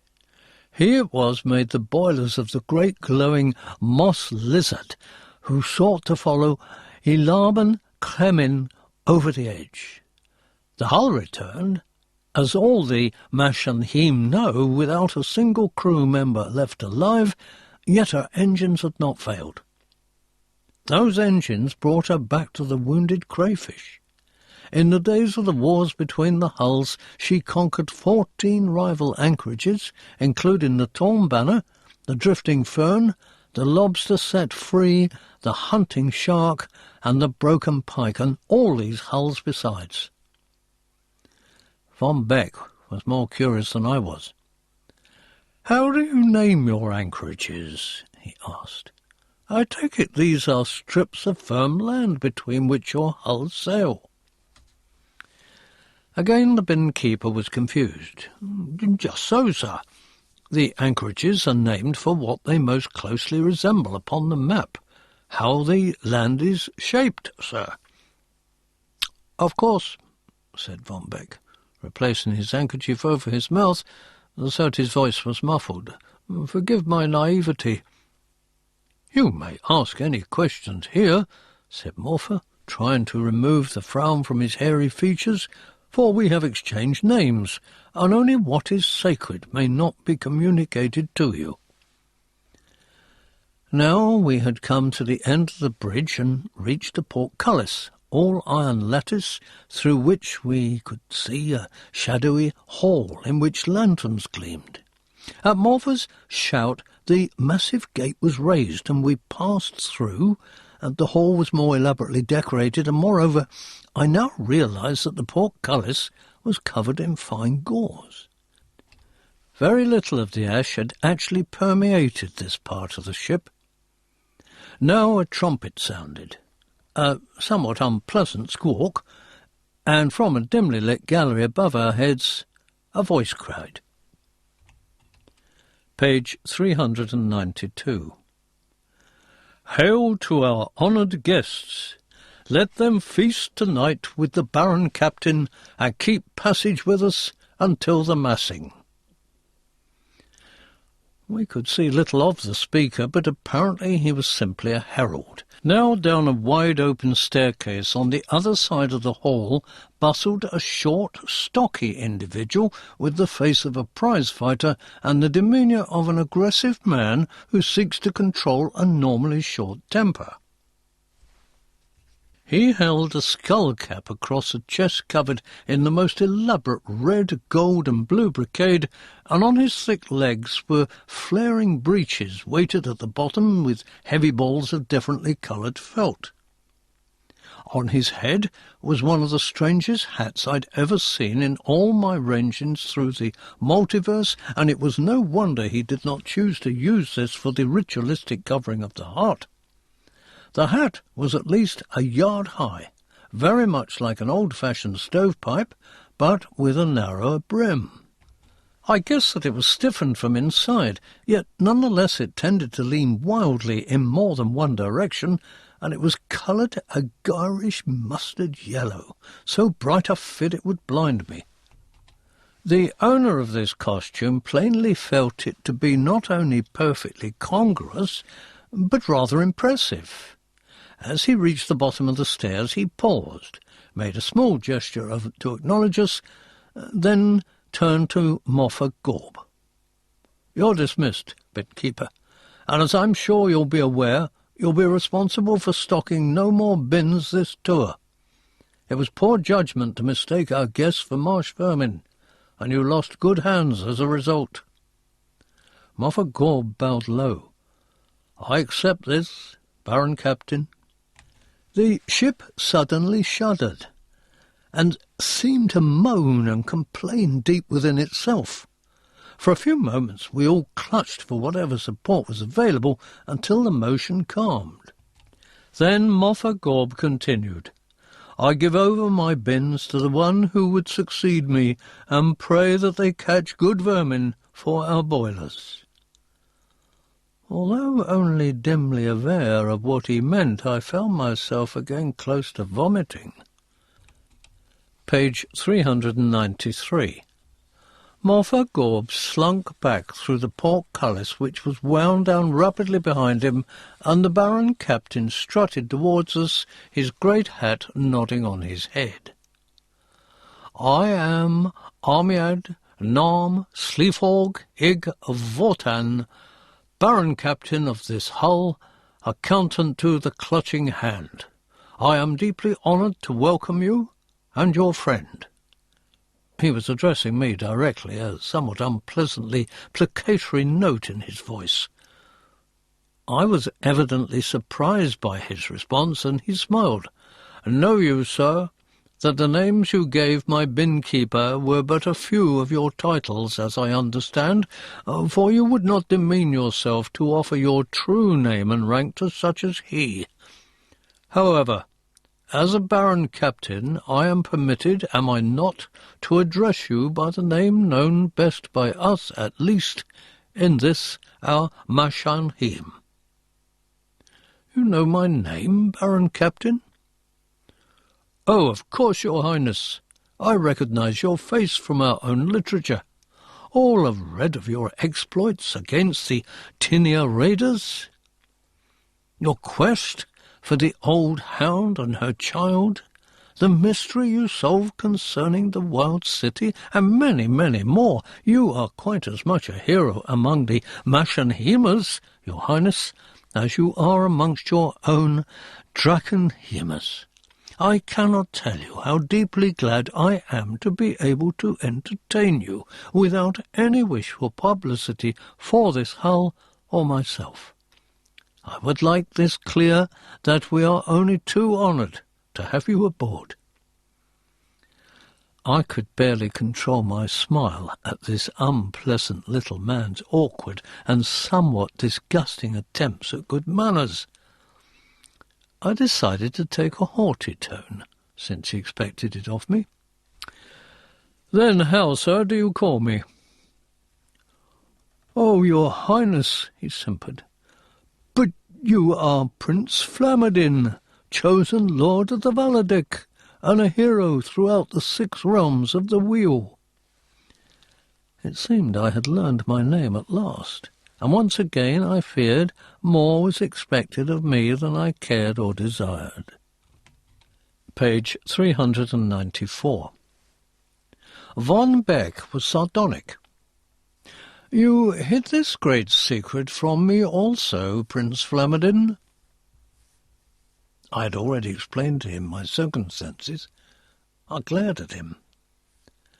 "Now, good gentlemen, you must be my guests at a feast I have had prepared for you," said Baron Captain Armiad, pointing with his skull-cap to the far end of the hall, one wall of which was slowly rising up to reveal a brilliantly lit room in which was set a great oaken table, already covered in a variety of hideous-looking food. Again I avoided Von Beck's eye, and prayed it would be possible somehow to find at least a morsel or two that was to some degree palatable. "I understand, good gentlemen," said Armiad as he led the way to our seats, "that you have chosen to take passage on our hull, and that you journey to the massing." Since I was more than curious to discover the nature of this massing, I nodded gravely. "I must take it that you are upon a fresh adventure," said Armiad. His huge hat waved dangerously as he seated himself beside me. Although not quite as obnoxious, his smell was not greatly different from his hirelings. I knew that this was a man who not only disdained good manners as a rule, but was scarcely familiar with the ordinary rituals involved. Moreover, I believe that, if he did not think it served his purpose much better to entertain us as guests, he would as cheerfully have slit our throats and fed our corpses to his bins and boilers. I felt relieved that he had recognized me for this Prince Flamadin, or had mistaken me for him, and resolved to accept as little of his hospitality as possible. As we ate, I asked him how long he thought it would take before we reached the massing. "Another 2 days, no more. Why, good sir, are you anxious to be there before all are assembled? If so, we can increase speed. A simple matter of mechanical adjustments and fuel consumption." I shook my head hastily. 2 days is excellent. And does everyone attend this massing?" Page 395. "Representatives of all 6 realms, as you know, your highness. I cannot speak, of course, for any unusual visitors to our massing. We have held it, as you know, in the Machenheim, whether the realms come together or not. Every year since the armistice, when the wars between the hulls were finally resolved. There will be many coming, all under truce, naturally. Even marsh vermin, those horrid renegades without hull or anchorage, could come and not go to the bins. Yes, there will be a fine company all in all, your highness, and I shall make sure you have a vantage place amongst the most privileged hulls. None would dare to refuse you. The frowning shield is yours. I am greatly obliged to you, Baron Captain. Servants came and went, putting dreadful dishes under our noses, and these, it seemed, it was politic to refuse, for none seemed angered. I noted that, like me, Von Beck was making do with a salad of relatively tasty marsh plants. Von Beck spoke for the first time. "Forgive me, Baron Captain. As His Highness has no doubt indicated, I have a condition which has robbed me of much of my memory. What other realms than this do you speak of?" I admired his directness and his method of explaining himself so that I should not be embarrassed. "As His Highness knows," said Armiad, with barely restrained impatience, "we are 6 realms, the realms of the wheel. There is Mashenheim, which is this realm. There is Drakenheim, which is where Prince Flamadin rules, when not adventuring elsewhere," a nod to me, "and Gistenheim, realm of the cannibal ghost women. The other 3 realms are Bargenheim, claimed by the mysterious Ursine princes, Flongenheim, whose people are guarded by the Flying Island, and Rutzenheim, whose warriors have skins of glowing blood. There is also, of course, the realm of the centre itself, but none comes from there nor ventures there. We call it Alptrumenschim, realm of the Nightmare Marches. Are you fully reminded now, Count von Beck?" Page 396. "Thoroughly, Baron Captain. I thank you for your trouble. I have a poor memory for names at the best of times, I fear." In some relief, or so it seemed to me, the Baron Captain turned his pugnacious, barely polite eyes towards me again. "And shall your betrothed meet us at the massing, your Highness? Or does the Princess Sharadim remain to guard the realm while you go adventuring?" "Aha!" I said, taken aback and unable to disguise my shock. "The Princess Sharadim? I cannot say as yet."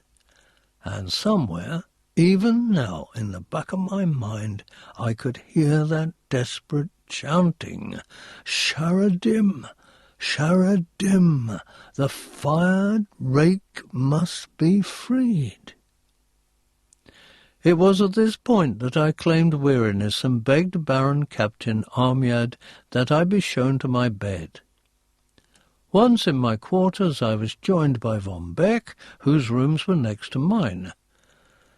"You seem unwell, Herr Dacre," he said. "Are you afraid you'll be found out in your deception and that the real prince will turn up at this massing of theirs?" "Oh," I said, "I've little doubt I'm the real prince, my friend. But what shocks me is that the only name I've heard since I arrived in this world which is in any way familiar is that of the woman to whom I'm apparently betrothed." Von Beck said, "That at least should save you embarrassment when you eventually meet her." "Perhaps," I said, but privately I was deeply disturbed and could not be sure why. That night I scarcely slept at all. I had come to fear sleep. Chapter 3. Next morning I had no difficulty arousing myself. The night had been filled with visions and hallucinations, with the chanting women, the despairing warriors, the voices calling not only Sharadim, but calling me also, calling me by 1,000 different names.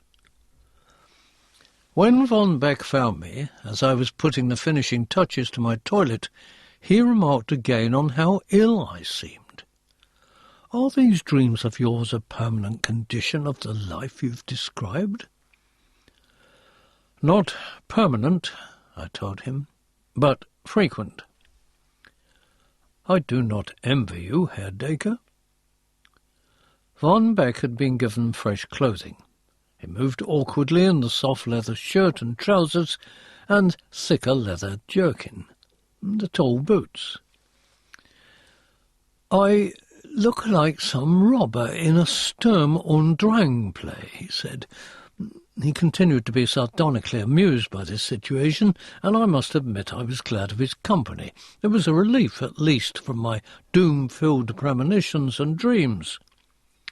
"These clothes," he said, "are at least fairly clean, and I see they gave you hot water too. I suppose we should count ourselves fortunate.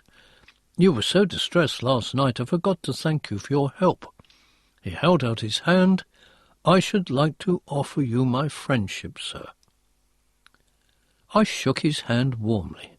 "And you are assured of mine," I told him. "I'm happy to have such a comrade."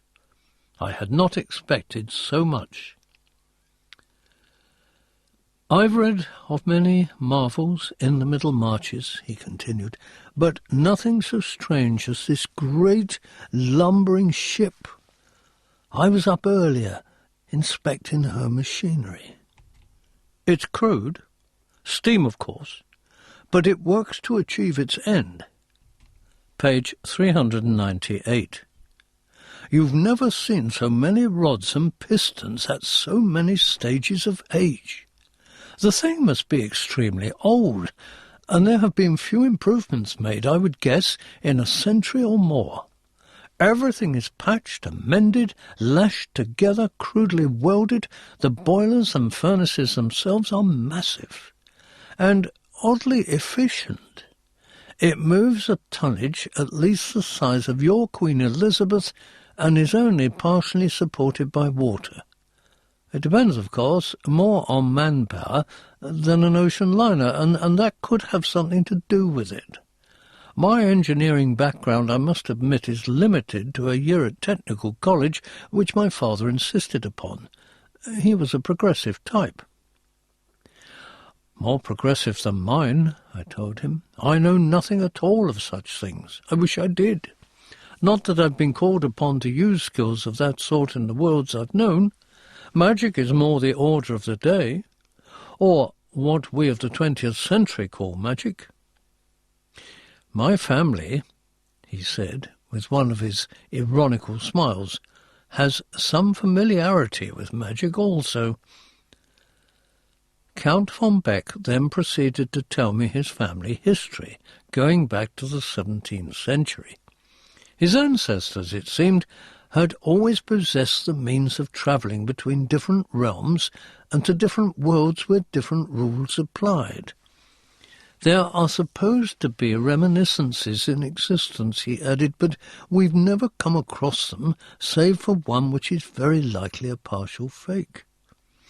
It was because of this that he had sought out the aid of one he called Satan in his fight against Hitler.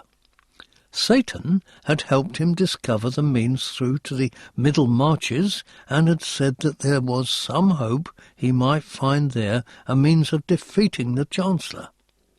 But whether this Satan was the same as was cast from heaven, or whether he is a minor deity, an imprisoned godling of some description, I've never been able to decide. Nonetheless, he helped me. I was relieved. Von Beck would not, as I had thought he might, require too much in the way of introduction to what had become familiar facts of life for me. This realm, however, seemed to possess little in the way of supernatural marvels, save that it took the existence of other planes for granted. In that respect, I found it reassuring. Page 399. Von Beck, who had, as he said, already partly explored the ship, led me down the creaking wooden corridors of what I suppose I'd begun to think of as the Baron Captain's palace, and into a small chamber hung with quilted cloth whose workmanship looked too fine to be from this world. Here a wooden table had been prepared. I tasted a piece of salty, powdery cheese, a little hard bread, a sip of what I took to be very thin yoghurt, and finally settled for a relatively uncloudy mug of tepid water and the egg of some unknown bird, hard-boiled. Then I followed Von Beck through another maze of swaying narrow gangways out across a flimsy catwalk stretching between two masts. The thing swayed so violently I grew dizzy and clung hard to the rail. Far below, the people of the ship were going about their business. I saw carts drawn by beasts similar to oxen, heard the cries of women calling from window to window in the ramshackle buildings, saw children playing in the lower rigging while dogs barked at their feet. Everywhere the smoke billowed, obscuring some scenes completely. Then, occasionally, the wind would lift everything clear, and it was possible to smell clean air from off the vast glittering marsh through which the frowning shield ploughed with a kind of cumbersome dignity. Though flat and predominantly grey-green, the Marsh-on Heam was magnificent in its way. The clouds hardly ever lifted for very long, yet the light which filtered through them was forever changing, revealing different aspects of the lagoons, marshes, and narrow strips of land, the anchorages of this nomad people. Flocks of strangely beautiful birds could be seen drifting on the water, or wading through the reeds, sometimes rising in a great dark mass to wheel in the air, and stream away towards the invisible horizon. Unlikely-looking animals would scuttle through the grasses or raise inquiring heads from the water. The most astonishing of these, for me, was something resembling an otter, yet it was larger than most sea lions. Page 400. It was called, we learned, nothing more fanciful than a Wasserhund. I was learning that the language which I spoke more fluently than Von Beck was of Teutonic origin, somewhere between Old German, Dutch, and to a lesser degree English and Scandinavian. Now I knew what had been meant when I had been told that this world bore a closer relation to the world I had left as John Dacre than most I had visited as the Eternal Champion. The waterhounds were as playful as otters, and would follow the ship at a safe distance when it entered deeper water, though it never floated entirely free of the bottom, barking or leaping for scraps which the citizens of the hull would throw to them. I learned very quickly that morning that the hull itself and the people aboard were not inherently sinister, though the present ruler and his bin-keepers were singularly unsavoury. They had learned to live with the filth from the chimneys and were used to the stink of the place, but they seemed cheerful and friendly enough once they were assured that we meant them no harm and were not marsh vermin, a general term we discovered for any person who either had no home hull, or who was outlawed for a variety of crimes, or who was chosen to live on land. Some of these bands would, indeed, attack hulls when they got the chance, or kidnap individuals from the ships. But it seemed to me that not all were characteristically evil, or deserved to be hunted down. We learned that it was Baron Captain Armiad who had instigated the rule that all landspeople should be killed and their corpses consigned to the bins. As a result, one woman told us as she stood scraping her hide, no landspeople will trade with the frowning shield these days. We are forced to forage for what we can from the anchorage, or depend on what the bin-keepers strip from the marsh vermin. She shrugged. But that's the new way. We found that a rapid way of moving about the city was to use the catwalks between the masts. We could thus save ourselves the time of negotiating the winding streets below and not get lost so easily. The masts had permanent ladders with a kind of cage guard running the length of them, so there was less chance of losing one's grip and being flung backwards to the buildings below. Page 401. We fell in with a group of young men and women who were evidently nobles of some sort, though not very well dressed, and almost as grimy as the commoners.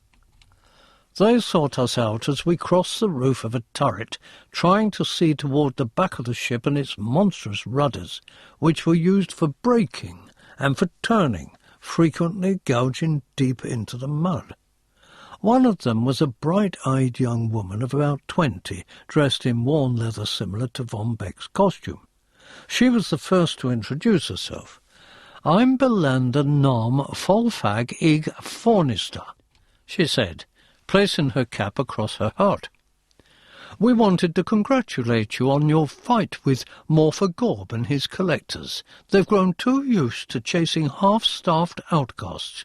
We hope they'll learn a lesson from what happened yesterday, though I'm not sure his kind are capable of learning." She introduced her two brothers and their other friends. "You have the air of students," said Von Beck. "Is there a college aboard?" "There is," she said, "and we attend it when it is open. But since our new Baron Captain took over, there's been little encouragement given to learning. He has a hearty contempt for what he says are the softer pursuits. There's been little encouragement to artists or intellectuals over the past 3 years, and our hull is virtually ostracized by all. Those who could leave the frowning shield, who had skills or knowledge to offer other hulls, have already gone. We've nothing but our youth and our eagerness to learn. There's little hope of changing berths, at least for a long time. There have been worse tyrants in the histories of the hulls, worse warmongers, worse fools, but it is not pleasant to know that you're the laughing-stock of the entire realm, that no decent person from another ship would ever wish to marry you or even be seen with you. Only at the massing do we manage to achieve some kind of communication, but that is somewhat formal and too short." Page 402. "And if you left the ship entirely," Von Beck began. "Exactly. Marsh vermin. We can only hope that the present Baron Captain falls into the rollers or otherwise meets his end as soon as possible. I'm no snob, I hope, but he is the worst sort of atavist." "Your titles are not inherited?" I asked.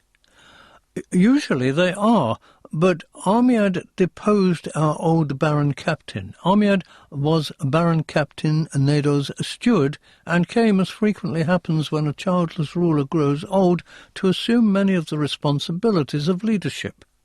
We were ready to elect a new Baron Captain from Nado's immediate family. He is related to my mother, for instance, on the Faunster side. Also Ardrek's uncle," she indicated a red-headed young man who was so shy his face was glowing to match his hair, "was a lord of the Rendeps, who had an ancient poetry bond with the then-incumbent ruler. Lastly, the Dorweshi of the saintly Municans had closer blood claims, though of late a recluse, celibate, and a scholar. All of these were to be voted for. Then, in his senility, it could have been nothing else, our Baron Captain Nador called for a blood challenge. Now, such a ceremony has not taken place since the Wars of the Hulls, all those many years ago, but it is still upon the lawn-mast and had to be honoured. Why Nador should challenge Armiad we never discovered, but we assumed he had goaded Nador to it, perhaps through some deep insult, perhaps by threatening to reveal a secret. Whatever the cause, Armiad naturally accepted the blood challenge, and the two of them fought across the main hanging gangway between the great middle masts. We watched from below according to a tradition all of us who still live had forgotten, and though the smoke from a chimney obscured the final moments of the fight, there was no question that Nador was stabbed through the heart before he fell 100 or more feet into the market square. And so, because an old law was never changed, our new Baron Captain is a gross, ignorant tyrant." Page 403. Von Beck said, "I know something of such tyrants. Is it not unsafe for you to utter such sentiments aloud and in public?" "Perhaps," she agreed, "but I know him for a coward. Moreover, he is concerned because the other Baron captains will have little or nothing to do with him. They invite him to no celebrations. They do not make visits to our hull. We are scarcely part of the hull gatherings any more. All we have is the yearly massing, when all must gather, and no contention is allowed. But even here we are offered the very minimum of civility by the other hulls. This frowning shield has the reputation of being a barbaric craft worthy of our dimmest past, before the War of the Hulls even. All this did Armiad achieve through calling up that old law, through murdering, we all think, his master. If he were to commit further crimes against his own people, try to silence the relatives, like us, of the old Baron Captain, he would have even less chance of ever being accepted into the ranks of the other noblemen. His efforts to win their approval have been as ludicrous and ill-conceived as his machinations and his plans have been rude. Every time he attempts to win them over with gifts, with displays of courage, with examples of his firm policies, such as that with the marsh vermin, he drives them further away from him. Bellander smiled. It is one of our few amusements left aboard the Frowning Shield. And you have no way of deposing him? No, Prince Flamadin, for only a Baron Captain can call a blood challenge. Cannot the other Baron Captains help you against him? Von Beck wished to know. By law they cannot.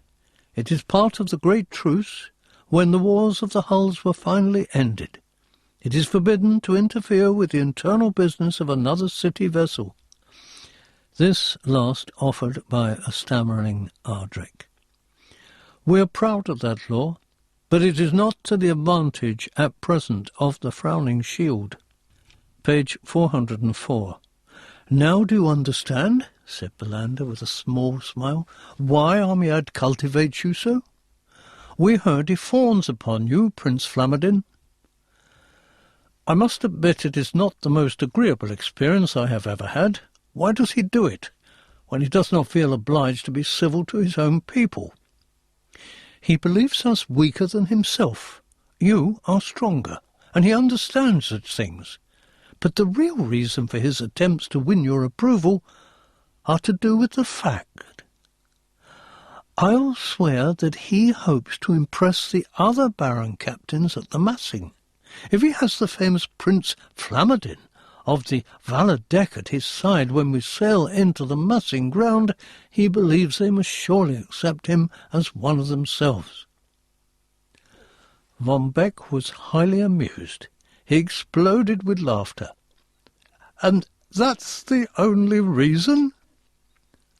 The chief reason, at any rate, she said, joining in his amusement. He's a simple fellow, isn't he? The simpler they are, the more dangerous they can be, I said.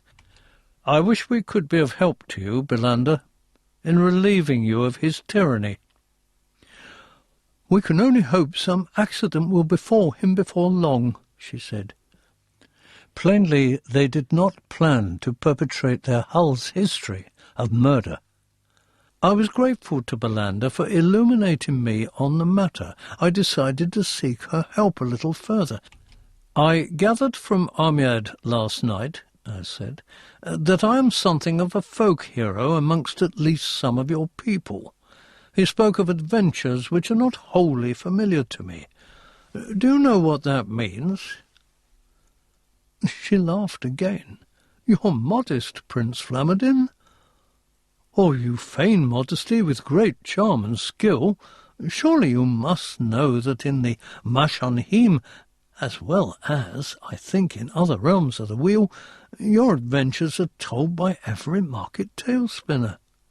There are books sold throughout the Mashanhim, not all originating from our book-manufacturing hulls, which purport to describe how you defeated this ogre or rescued that maiden. You cannot say you've never seen them. Page 405. Here, said one of the younger men, pushing forward and brandishing a brightly coloured book which reminded me a little of our old Victorian penny dreadfuls or dime novels. "See, I was going to ask you if you'd sign it, sir." Von Beck said softly, "You told me you were an elected hero in your many incarnations, Herr Dacre, but until now I had no proof." To my extreme embarrassment, he took the book from the boy's hand and inspected it even as he passed it to me. Here was a rough likeness of myself, riding some sort of a lizard creature, sword raised high, as I did battle with what looked like a cross between the waterhounds and large baboons.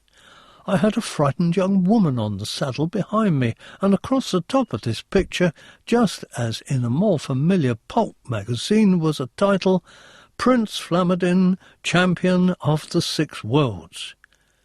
Inside, written in lurid prose, was a story, evidently largely fictitious, describing my courageous exploits, my noble sentiments, my extraordinary good looks, and so on. I was both baffled and discommoded, yet found myself signing the name Flamadin, with a flourish before handing the book back. The gesture had been automatic. Perhaps I was, after all, this character. Certainly my responses were familiar ones, just as I could speak the language and read it. I sighed.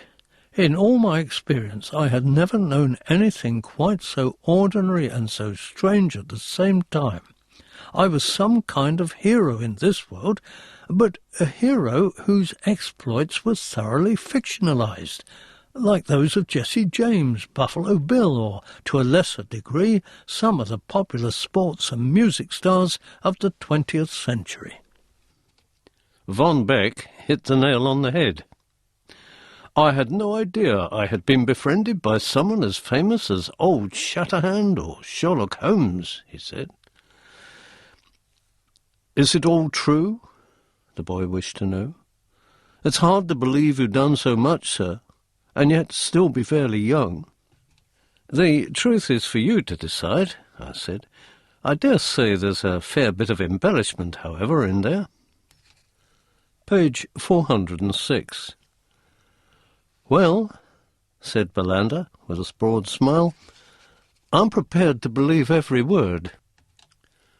There's idle gossip says your sister is the real power, that you do nothing but leash your name to the sensational writers. But I can say now, since I've met you, Prince Flamadin, that you are every inch a hero." "You're very kind," I replied with a bow, "but I'm sure my sister deserves a great deal of credit, too." "The Princess Sharadim, she refuses to be mentioned in those pages, I hear." "Sharadim?" Again that name. Yet only yesterday she'd been described as my betrothed. "Aye?" Belander looked puzzled. "Have I been too bold, Prince Flamadin, in my humour? No, is Sharadim a common name in my own land?" I was asking a stupid question. I'd baffled her. "I cannot follow you, sir." Von Beck came to my rescue again. "I had heard that the Princess Sharadim was Prince Flamadin's bride-to-be." "And so she is, sir," said Belander. "And the prince's sister. That's a tradition in your realm, is it not?" She grew further confused. "If I have repeated a piece of stupid gossip or believed too much in these fictions, I really do apologize." I recovered myself. "It is not for you to apologize." I went towards the edge of the turret and leaned against it. A wind blew, dispelling the smoke, and freshened my lungs. My skin helped me cool my mind. "I am fatigued. Sometimes I forget things." "Come," said Von Beck, apologizing to the young people, "I will help you back to your quarters. Rest for an hour. You'll feel better for it." I allowed him to lead me away from the thoroughly puzzled group of students. When we returned to the cabins, we found a messenger waiting patiently outside the main door. "My good gentleman," he said, "the Baron Captain sends his respects. He lunches at your pleasure." Page 407. Does that mean we should join him as soon as possible?"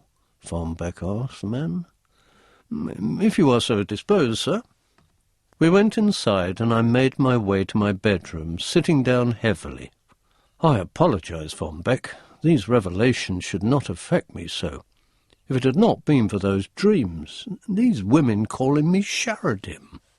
"I think I can understand," he said, "but you should try to pull yourself together. We don't want these people to turn against us. Not just yet, my friend.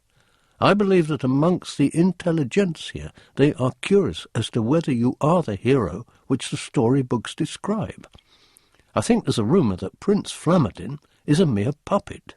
Did you sense that?" I nodded. "Perhaps that's why they call to Sheridan." "I'm not sure I follow. The suggestion that it is she who holds the real power, that her brother, her betrothed, is a mere sham. Perhaps it suits her to have him, a kind of living legend, a popular hero. Such relationships are not unheard of in our world, after all." "I did not gather as much, but I agree it is a possibility. "Does this mean, then, that you and Flamadin of the Valadeck are not necessarily of the same character?" "The shell alters, Von Beck. The spirit and the character remain unchanged. It would not be the first time I have been incarnated in the body of a hero. It was not all people expected him to be." "The other thing I'd be curious about in your shoes, as it were, is how I came to be in this world in the first place. Do you think you'll discover that answer soon?" "I can be sure of nothing, my friend." I stood up and straightened my shoulders. "Let's prepare ourselves for whatever foul experience luncheon is going to bring to us." As we left for the Baron Captain's hall, Von Beck said, "I wonder if this Princess Sheridan will be at the massing. I must say I'm becoming increasingly curious to meet her. What about you?" Page 408. I managed to smile. "I am dreading such a meeting, my friend. I fear nothing but misery and terror will result from it." Von Beck looked hard at my face. "I think I would be less impressed," he said, "if you did not have that exceptionally ghostly grin on your lips." Chapter 4. Baron Captain Armyad had a favour to ask me. Since my discussion with the young students, I was not surprised when eventually he came round to asking me if I would do him the honour of accompanying him aboard another hull just prior to the massing. The hulls come gradually to the massing ground, frequently sailing side by side for many miles before the ground itself is reached. Already the upper lookouts have sighted 3 other hulls.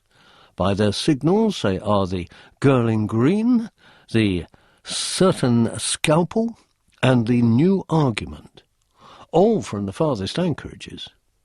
They must have made good time to be so close to the massing ground. It is the custom for Baron Captains to make courtesy calls one upon another at this time. These calls are only refused in the case of sickness aboard or some other great crisis. I should like to put up flags to the New Argument, telling her we wish to pay her a visit. Would you and your friend be curious to see another hull?" "We'll gladly come," I said. Not only did I wish to compare the hulls, I wanted to get some idea of how the Baron Captain's peers actually regarded him. From what he said, it was not possible to refuse even him, and it was obvious to me that he wished to display his guest to the others so that the word would go round before the massing. By this means he hoped to win their acceptance, or, at very least, increase his prestige. He was plainly relieved. His little pig-like features relaxed. He all but beamed at me. "Good. Then I'll have the signal set." He excused himself a little while later and left us to our own devices. Page 410. We continued to explore the city ship, again finding ourselves in the company of Belinda and her friends. These were certainly the most interesting people we had met so far. They took us high up the masts and showed us the smoke from the distant hulls slowly moving together as they sailed towards the massing ground. A pale-faced boy called Jürgen had a spyglass and knew the flags of all the ships. He called them out as he recognised them. There's the distant barking, accountant to the floating head, and that's the girl in green, accountant to the jagged jug. I asked him how he could tell so much. He handed me the glass. "It's simple, Your Highness. The flags represent what the anchorages look like on the map, and the names describe what those representations most resemble, the way we name configurations of stars.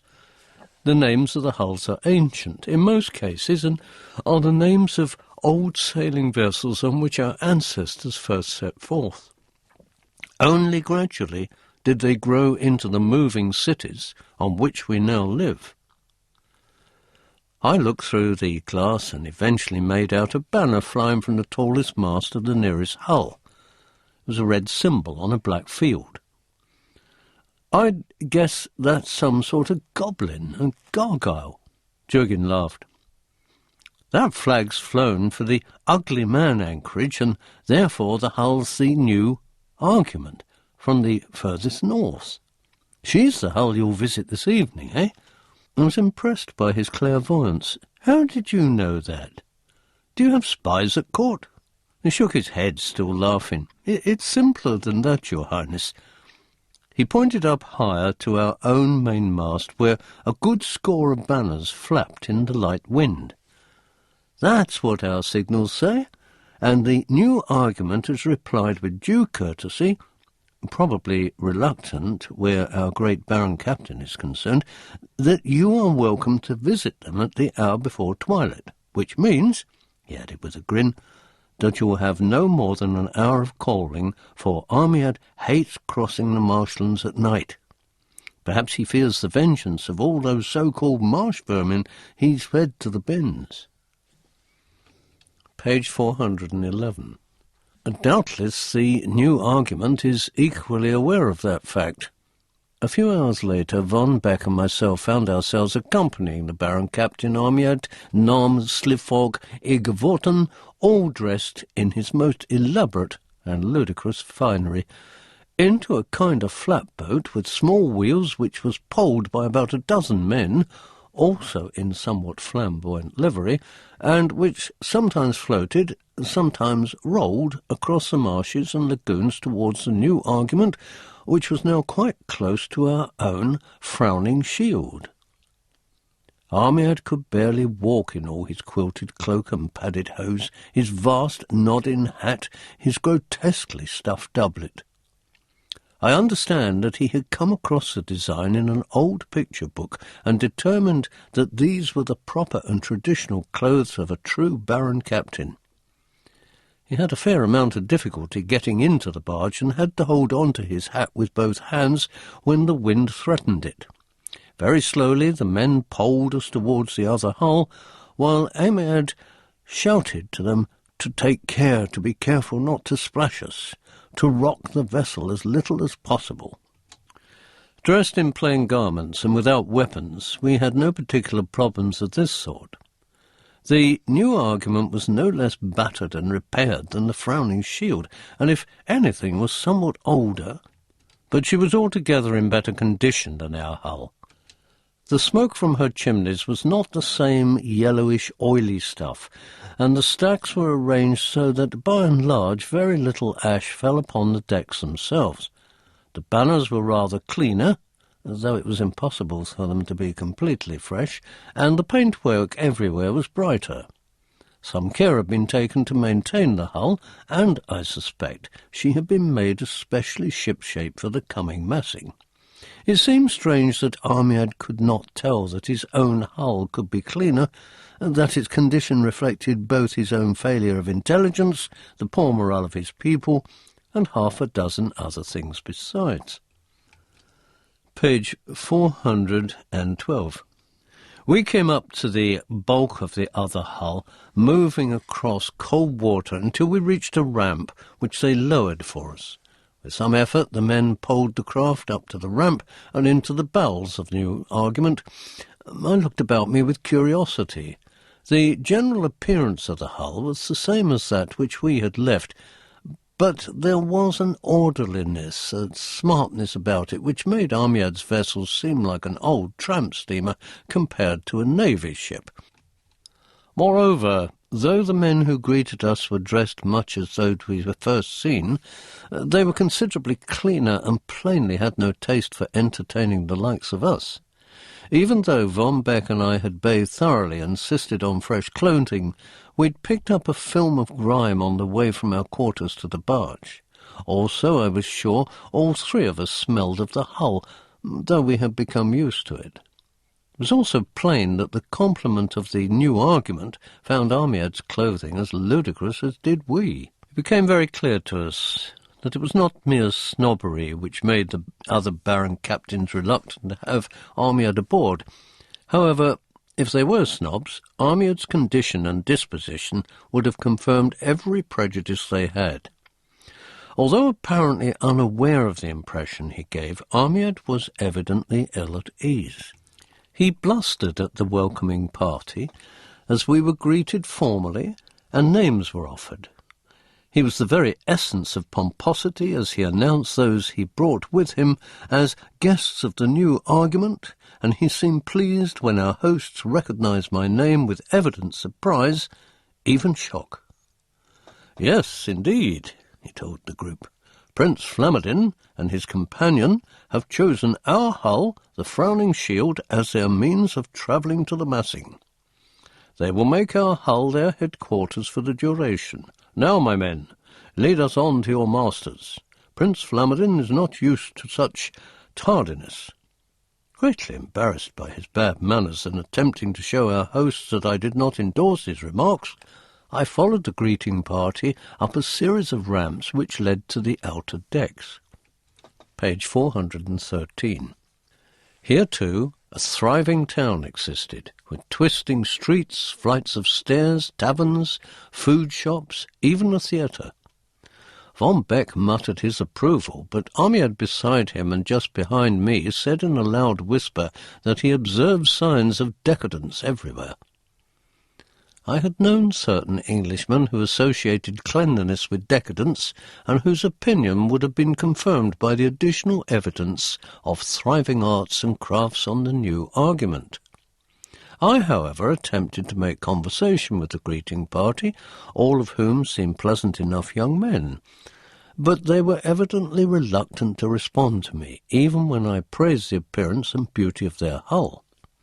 We crossed a series of catwalks to what had the appearance of a large civic building.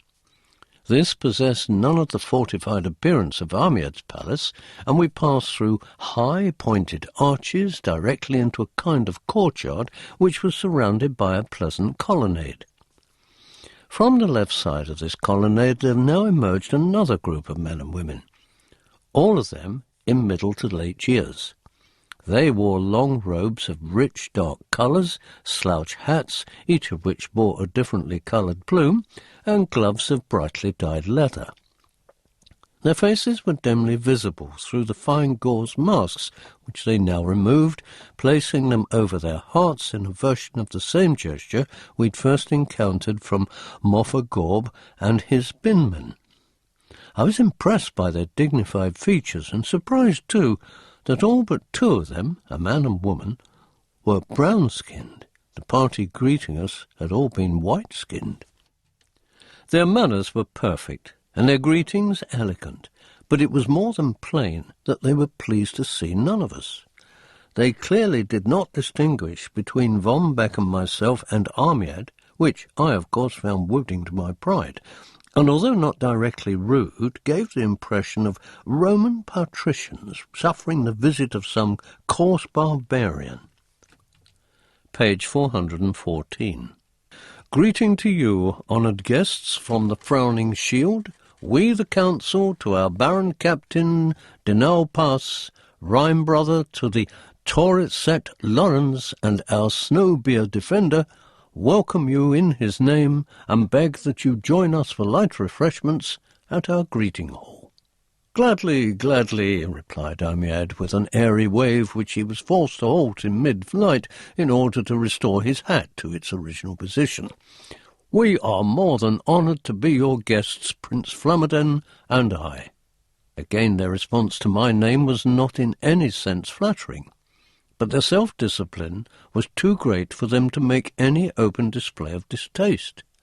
They bowed and led us under the archways, through doors panelled with coloured glass, into a pleasant hall lit with copper lamps, its low ceiling carved with what were evidently stylized versions of scenes from their hull's distant past, largely to do with exploits on ice floes. I remembered that the new argument was from the north, where evidently it sailed far closer to the pole, if indeed this realm possessed a pole as I understood it. Rising from a brocaded chair at the end of the table, an old man raised his gauze mask from his face and placed it to his heart. He seemed very frail, and his voice was thin when he spoke. Baron Captain Amiad, Prince Flamaden, Count Ulrich von Beck, I am Baron Captain Denau Prass. Please advance and seat yourselves by me. We've met before once or twice, brother Denau Prass, said Amiad in a tone of blustering familiarity. Perhaps you remember. At a Hull conference aboard the Leopard's Eye, and last year on my Aunt Geraldine for our brother Gralerif's funeral. I remember you well, brother Amiad. Is your Hull content? Exceptionally content, thank you. And yours? Thank you, we are in equilibrium, I think. It very quickly became obvious that Denau Prass intended to keep the conversation completely formal. Amiad, however, blundered blithely on. It is not every day we have a chosen prince of the Valadeck in our midst. Page 415. No, indeed, said Denau Prass unenthusiastically. Not, of course, that the good gentleman Flamaden is any longer a chosen prince of his people. This came as a shock to Amiad. I knew that Denau Prass had spoken pointedly and barely within the bounds of accepted politeness, but I did not know what the significance of his statement was. No longer chosen? Has not the good gentleman told you? As Denau Prass spoke, the other councillors were gathering about the table and seating themselves nearby. Everyone was looking towards me. I shook my head. I'm at a loss. Perhaps, Baron Captain Denau Prass, you could explain what you mean. If you do not think it inhospitable. Denau Prass was, in turn, surprised. I guessed that he had not expected me to respond in that way, but since I was genuinely puzzled, I'd taken the chance to request illumination from him. The news has been in circulation for some time. We have heard of your banishment by Sharadim, your twin, whom you refused to wed, your giving up of all your duties. Excuse me, good gentleman, but I would not continue for fear of offending the rules of a host. Please do continue, Baron Captain. All this will help explain some of my own mysteries. He grew slightly hesitant. It was as if he were no longer absolutely sure of his facts. The story is that Princess Sharadim threatened to expose some crime of yours, or some series of deceptions, and that you tried to kill her. Even then, we heard she was prepared to forgive you if you would agree to take your rightful place beside her as joint overlord of Drashenheim. You refused, saying that you wished to continue your adventurings abroad. I behaved like some sort of spoiled popular idol, in other words, and thwarted in my selfish desires, I tried to murder my sister. It was the story we had from Drachenheim, good gentlemen.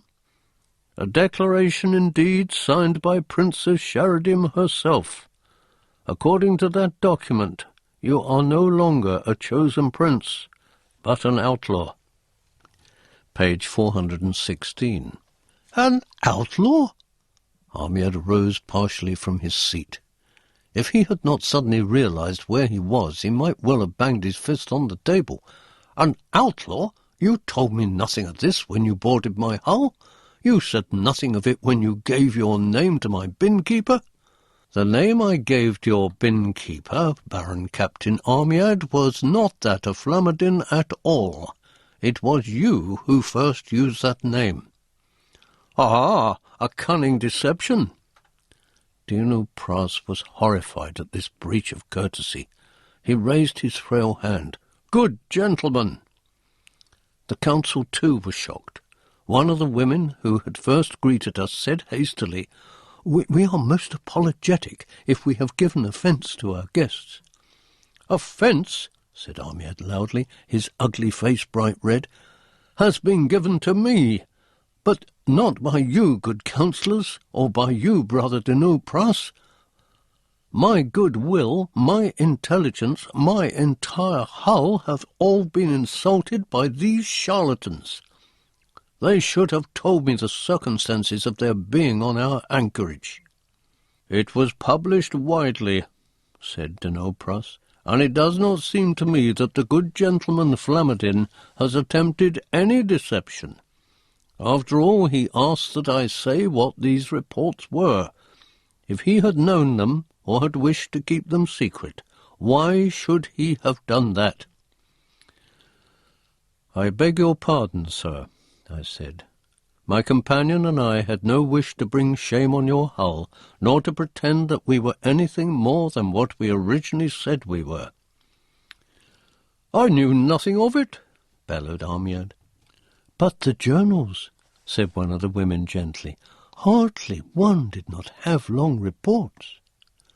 I allow no such rubbish aboard my hull. It breeds bad morale. Now it was obvious to me how a story known throughout the Drachenheim had failed to reach Armiad's Philistine ears. You are a cheat, he flung at me. He glowered, glancing around him from beneath frowning brows as he realized he had won further disapproval from these others. He tried to keep his mouth closed. Page 417. These good gentlemen are your guests, however, said Dino Pras, combing at his little white goatee with a delicate hand.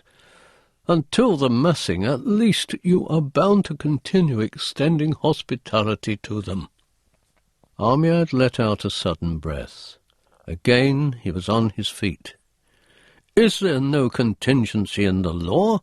Can I not say they have given false names? You named the good gentleman Flamadin? Asked an old man from the far end of the table. I recognized him. Is that not reasonable? You did not wait for him to declare himself, but named him. That means that he has not gained the sanctuary of your hull through any deliberate deception of you. It seems that self-deception is to blame here. You say it is my fault? The councillor was silent. Armiad puffed and blustered again. He glared at me.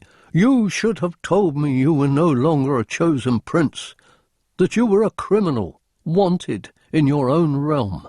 Marsh vermin, indeed.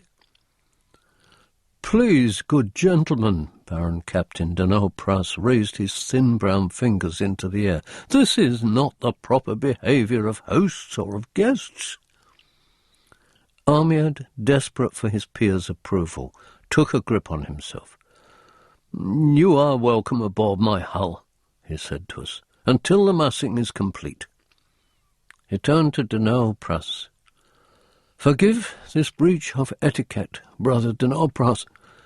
If I had known what I brought aboard your hull, believe me, I should never.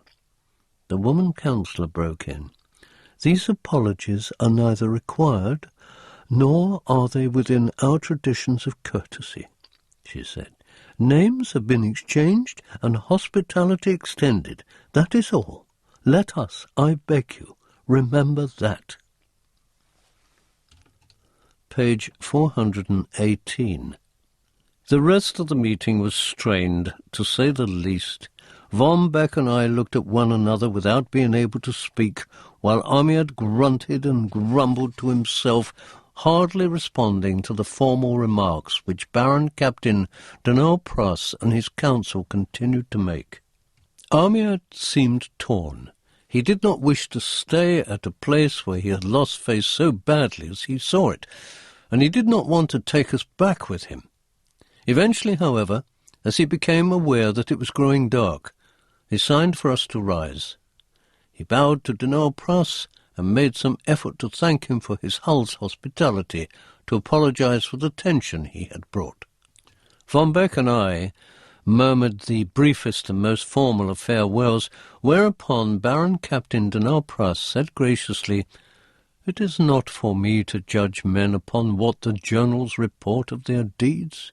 My guess is that you did not seek the earlier fame which made you a hero in the popular imagination, and that you are perhaps made more of a villain now simply because people saw you for so long as the personification of all that was brave and noble. I hope you will forgive my own breach of poor taste, which made me judge you, good gentlemen, before I knew you or understood anything of your circumstances." "This apology is unnecessary, Baron Captain. I am obliged to you for your kindness and civility. If I should ever return to your hull, I hope it will be because I have proven myself worthy of treading the boards of the new argument." "Damned fancy words," grumbled Amiad, as we were escorted down through the swaying walkways and decks to where our barge stood ready to take us back to the Frowning Shield. "For a man who attempted to murder his own sister. And why? Because she threatened to tell the world the truth about him? You're a sham and a scoundrel. I tell you, you are not welcome aboard our hull for any longer than the massing. After that it is up to you to take your chances in the anchorages, or choose an accountant hull within 24 hours. If a hull will accept you, which I doubt, you're as good as dead, the pair of you." Page 419. The barge rolled down the ramp and out into the shallows. It was close to nightfall, and there was a cold wind blowing across the lagoons, making the reeds rustle and sway. Amiad shivered. "Faster, laggards!" He struck at the nearest man with his fist. "You two will abuse the hospitality of no other hull. All will know of you by tomorrow when the massing begins. You can count yourselves lucky that no blood is permitted to be spilled at the massing, not even that of an insect. I would challenge you myself if I thought you worthy of it." "A blood challenge, my Lord Baron?" asked Von Beck, unable to resist this barb. He had remained amused by the entire affair.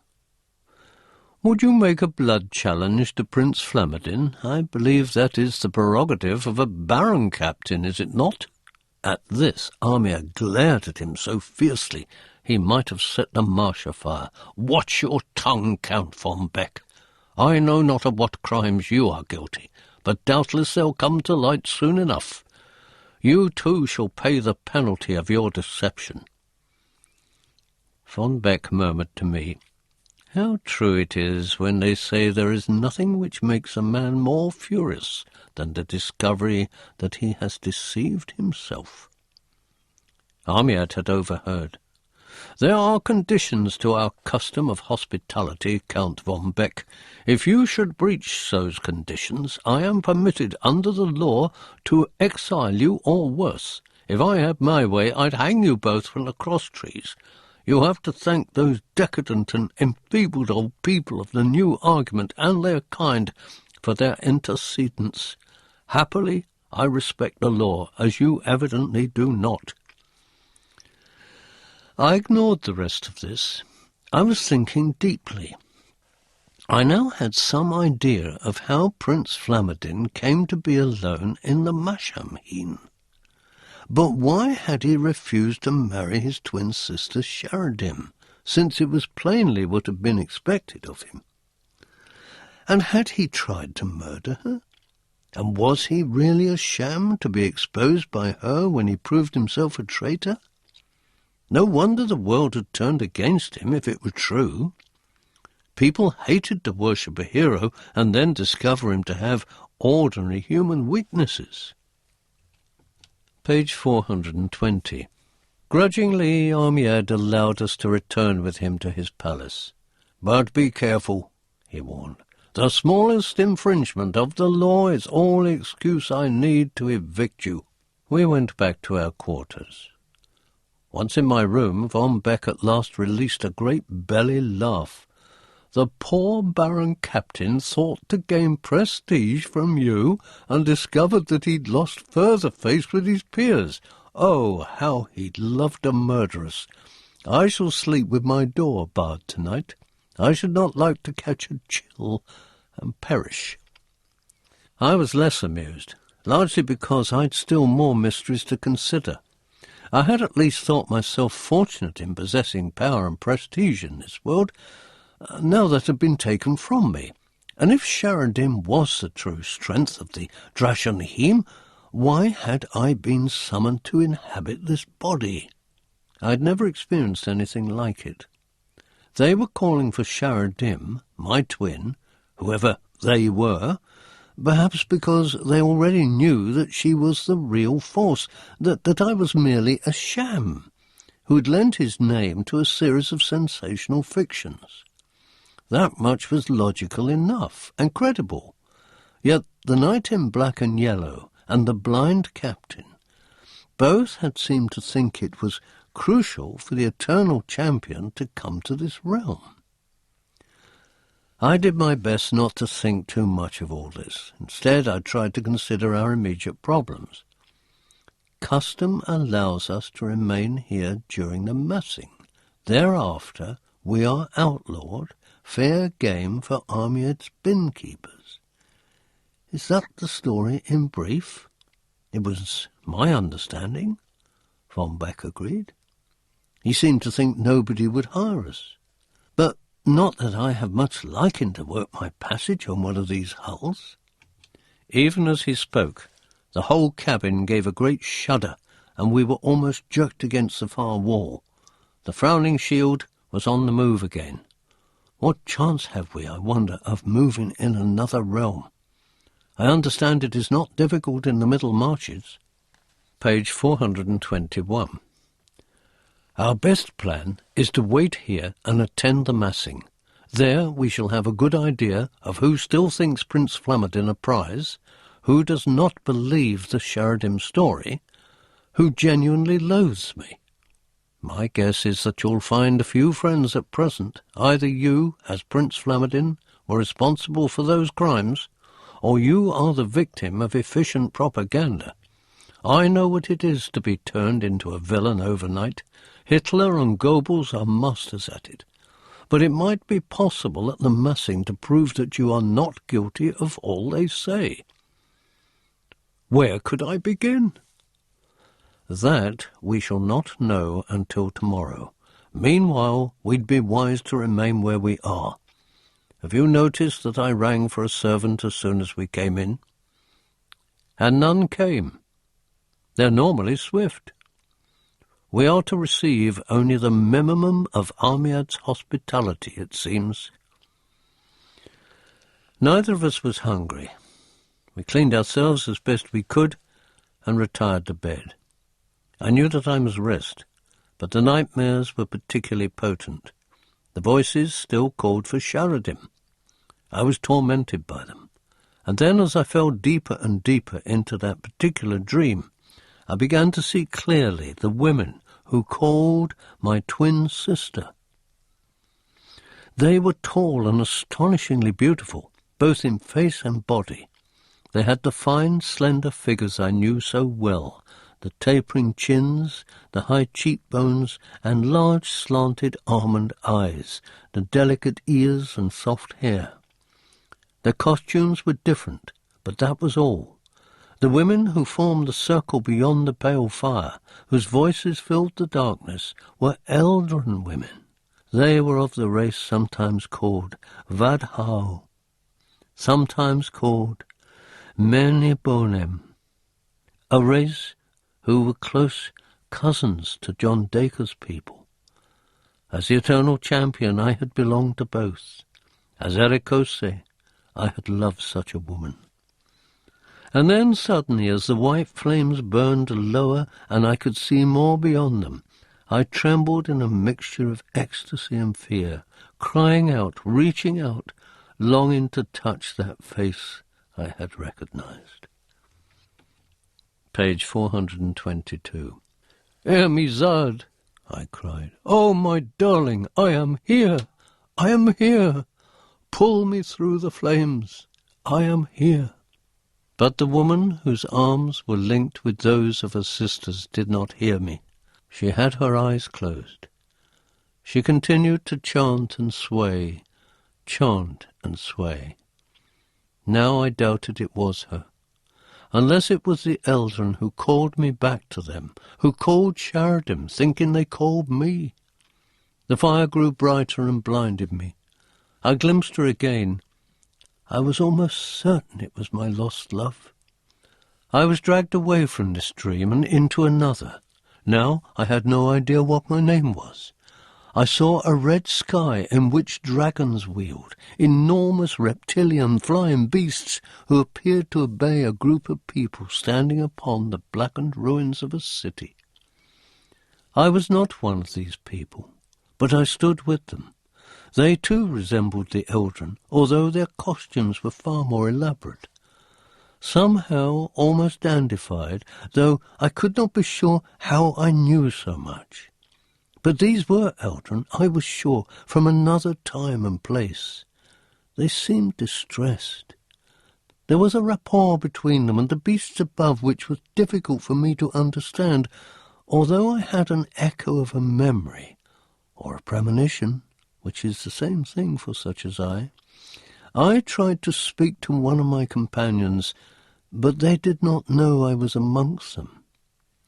Soon after this I found myself falling away from them again, and I stood upon a glassy plain without horizon. The plain changed colour from green to purple to blue, and back to green, and as if it had only recently been created, and had yet to stabilize. A creature of astonishing beauty, with golden skin and the most benign eyes I had ever looked into, was speaking to me. But somehow I was von Beck. The words were completely meaningless to me, for again they were addressed to the wrong individual. I tried to tell this wonderful creature the truth, but my mouth would not move. I was a statue, made of the same glossy, shifting substance as the plain. Page 423. We are the lost. We are the last. We are the unkind. We are the warriors at the edge of time. We are the cold, the halt, the deaf, the blind, fate's frozen forces, veterans of the psychic wars. I saw those despairing soldiers again, ranged along the ragged edge of a great cliff above an unfathomable abyss. Did they address me, or did they speak whenever they sensed the presence of an audience of any kind? I saw a man in black and yellow armour riding a massive black war charger across a stretch of wild water. I called out to him, but either he did not hear me, or he chose to ignore me. Yet he left a name behind him on the wind. It was Seppieris. Then briefly I saw Ermizard's face again. I heard the chanting, much louder for a few seconds. Sharadim, Sharadim, Sharadim, aid us, Sharadim, free the fire drake, release the dragon, Sharadim, and set us free. Hermizard! I opened my eyes, and I was shrieking her name into the face of a concerned and bewildered Ulrich von Beck. "Wake up, man," he said. "I think we have reached the massing ground. Come and see." I shook my head, still deep within my memories of those dreams. "Are you ill?" he wanted to know. "Shall I find some sort of doctor? If they have such people aboard this disgusting vessel." I drew a series of deep breaths. "Forgive me, I did not wish to startle you. I had a dream." "Of the woman you seek? The one you love?" "Yes. You cried out her name. I am sorry if I have disturbed you, my friend. I'll leave you alone to recover yourself." "No, von Beck, please stay. Ordinary human company is what I need most at present. You've been on deck already, eh?" "I find it difficult to sleep because of the movement of the hull. Also the smell. Perhaps I'm too fastidious, but it reminds me just a little of the concentration camp I was sent to." Page 424. I sympathized with him, understanding his distaste for Armiad's ship a little better. Soon I was dressed and as clean as I could get, following von Beck out to a galley which ran almost the length of our apartments and which gave a fairly good view to starboard. Through the smoke, the tangled rigging, the banners and chimneys and turrets, I saw that we had effectively beached, prow turned inward, upon an island of firm land which was almost circular in shape, rising to a central point on which was erected a simple stone monolith, similar to some I had seen in Cornwall as John Dacre. Almost 50 hulls had already arrived, and their massive bulks dwarfed the human figures who milled about them. They continued to make steam, but in a somewhat desultory fashion. Every so often one of the hulls would give off a great hiss and blow smoke high into the air, so that I began to be reminded of a company of beached whales. Though these were not accidentally arranged, there was an impressive precision to the almost exact distance between each hull. The hulls formed a semicircle about the island. On the far side was a group of slim, elegant vessels reminiscent of Greek galleys, with shipped oars and relatively little sail on their masts. They were beautifully decorated and richly dressed. I would have taken them for the formal boats of a wealthy nation. There were some 5 of these. Next to them were 6 smaller vessels, which in their own way were as impressive as the others. These were painted white from stern to prow. Almost everything which could be white was white. Masts, sails, oars, even the single flags flying from each ship were white save for a small dark symbol in the left-hand corner. It seemed to be nothing more than a cross, each end of which was completed by a long barb. Next came 3 much bigger, bulkier vessels, apparently also powered by steam, though they resembled nothing I had seen elsewhere. They were primarily wooden, with high castles, ports for guns or oars, a single fat funnel in the stern section, and a series of perhaps 8 small paddle wheels on either side. Page 425. It was almost as if someone had had an idea of a steamship and attempted to make it irrespective of whether it worked well or not. But it was obvious that it was not my place to judge. The cumbersome ships were doubtless perfectly functional. Docked beside these were a number of dish-shaped vessels, apparently carved from a single piece of wood, though the tree would have had to have been enormous, gilded and painted and containing only a flagmast on one edge, together with rowlocks all round, through which were placed long wooden oars. These did not seem designed to negotiate anything but the shallowest of inland waters, and I guess that the people who used them had not had to cross an ocean to be here. Lastly, between the furthest Maschenheimer hull on our left and the dish-shaped boats was one great vessel which looked more like a stylized Noah's Ark than anything I had ever seen afloat. It was of wood, with sharply pointed stern and prow, one single huge house on its deck, also of the simplest design, but 4 stories high, with windows and doors placed at regular intervals without any attempt at decoration. It was one of the most functional, unimaginative vessels you could find. The only thing which made me curious about it was that the doors seemed a good deal larger than they were needed for people of average height. No flags flew from it, and Von Beck was as incapable as I of guessing who owned it or where it was from. A few distant figures had landed near their ships, but we could see no details. The people from the white vessels seemed to be wearing clothing which covered them from head to foot, and which was also of an unrelieved whiteness. The people from the very elaborate galleys next to them were, as one might have expected, brightly dressed. The people from the large open boats had erected tall, angular tents, and judging by the smoke from the largest of these, were preparing themselves food. There was no sign at all of the occupants of the Ark. Page 426. I wished that I might have had Jurgen's spyglass, for I was intensely curious about all the occupants of the so-called 6 realms. We were speculating on the identities of the people and their ships when a voice from above shouted, "Enjoy your leisure, good gentlemen. You'll have little enough after the massing. We'll see if a deposed prince of the Valadeck can run as well as the average mast-mouse."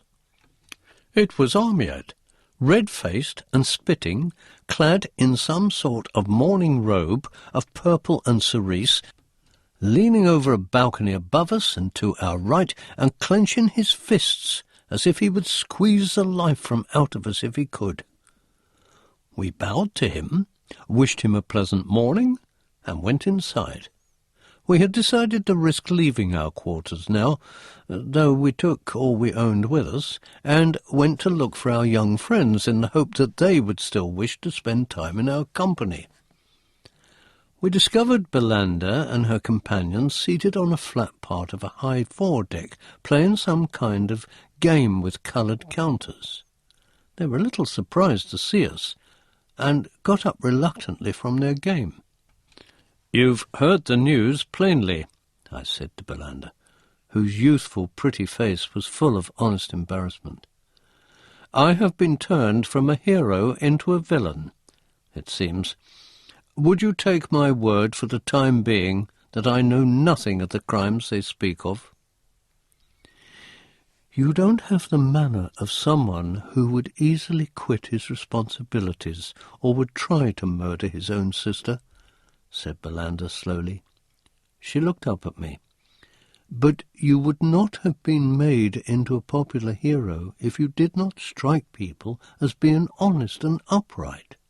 It is hard to know a heart from a handsome face, as we say on the frowning shield.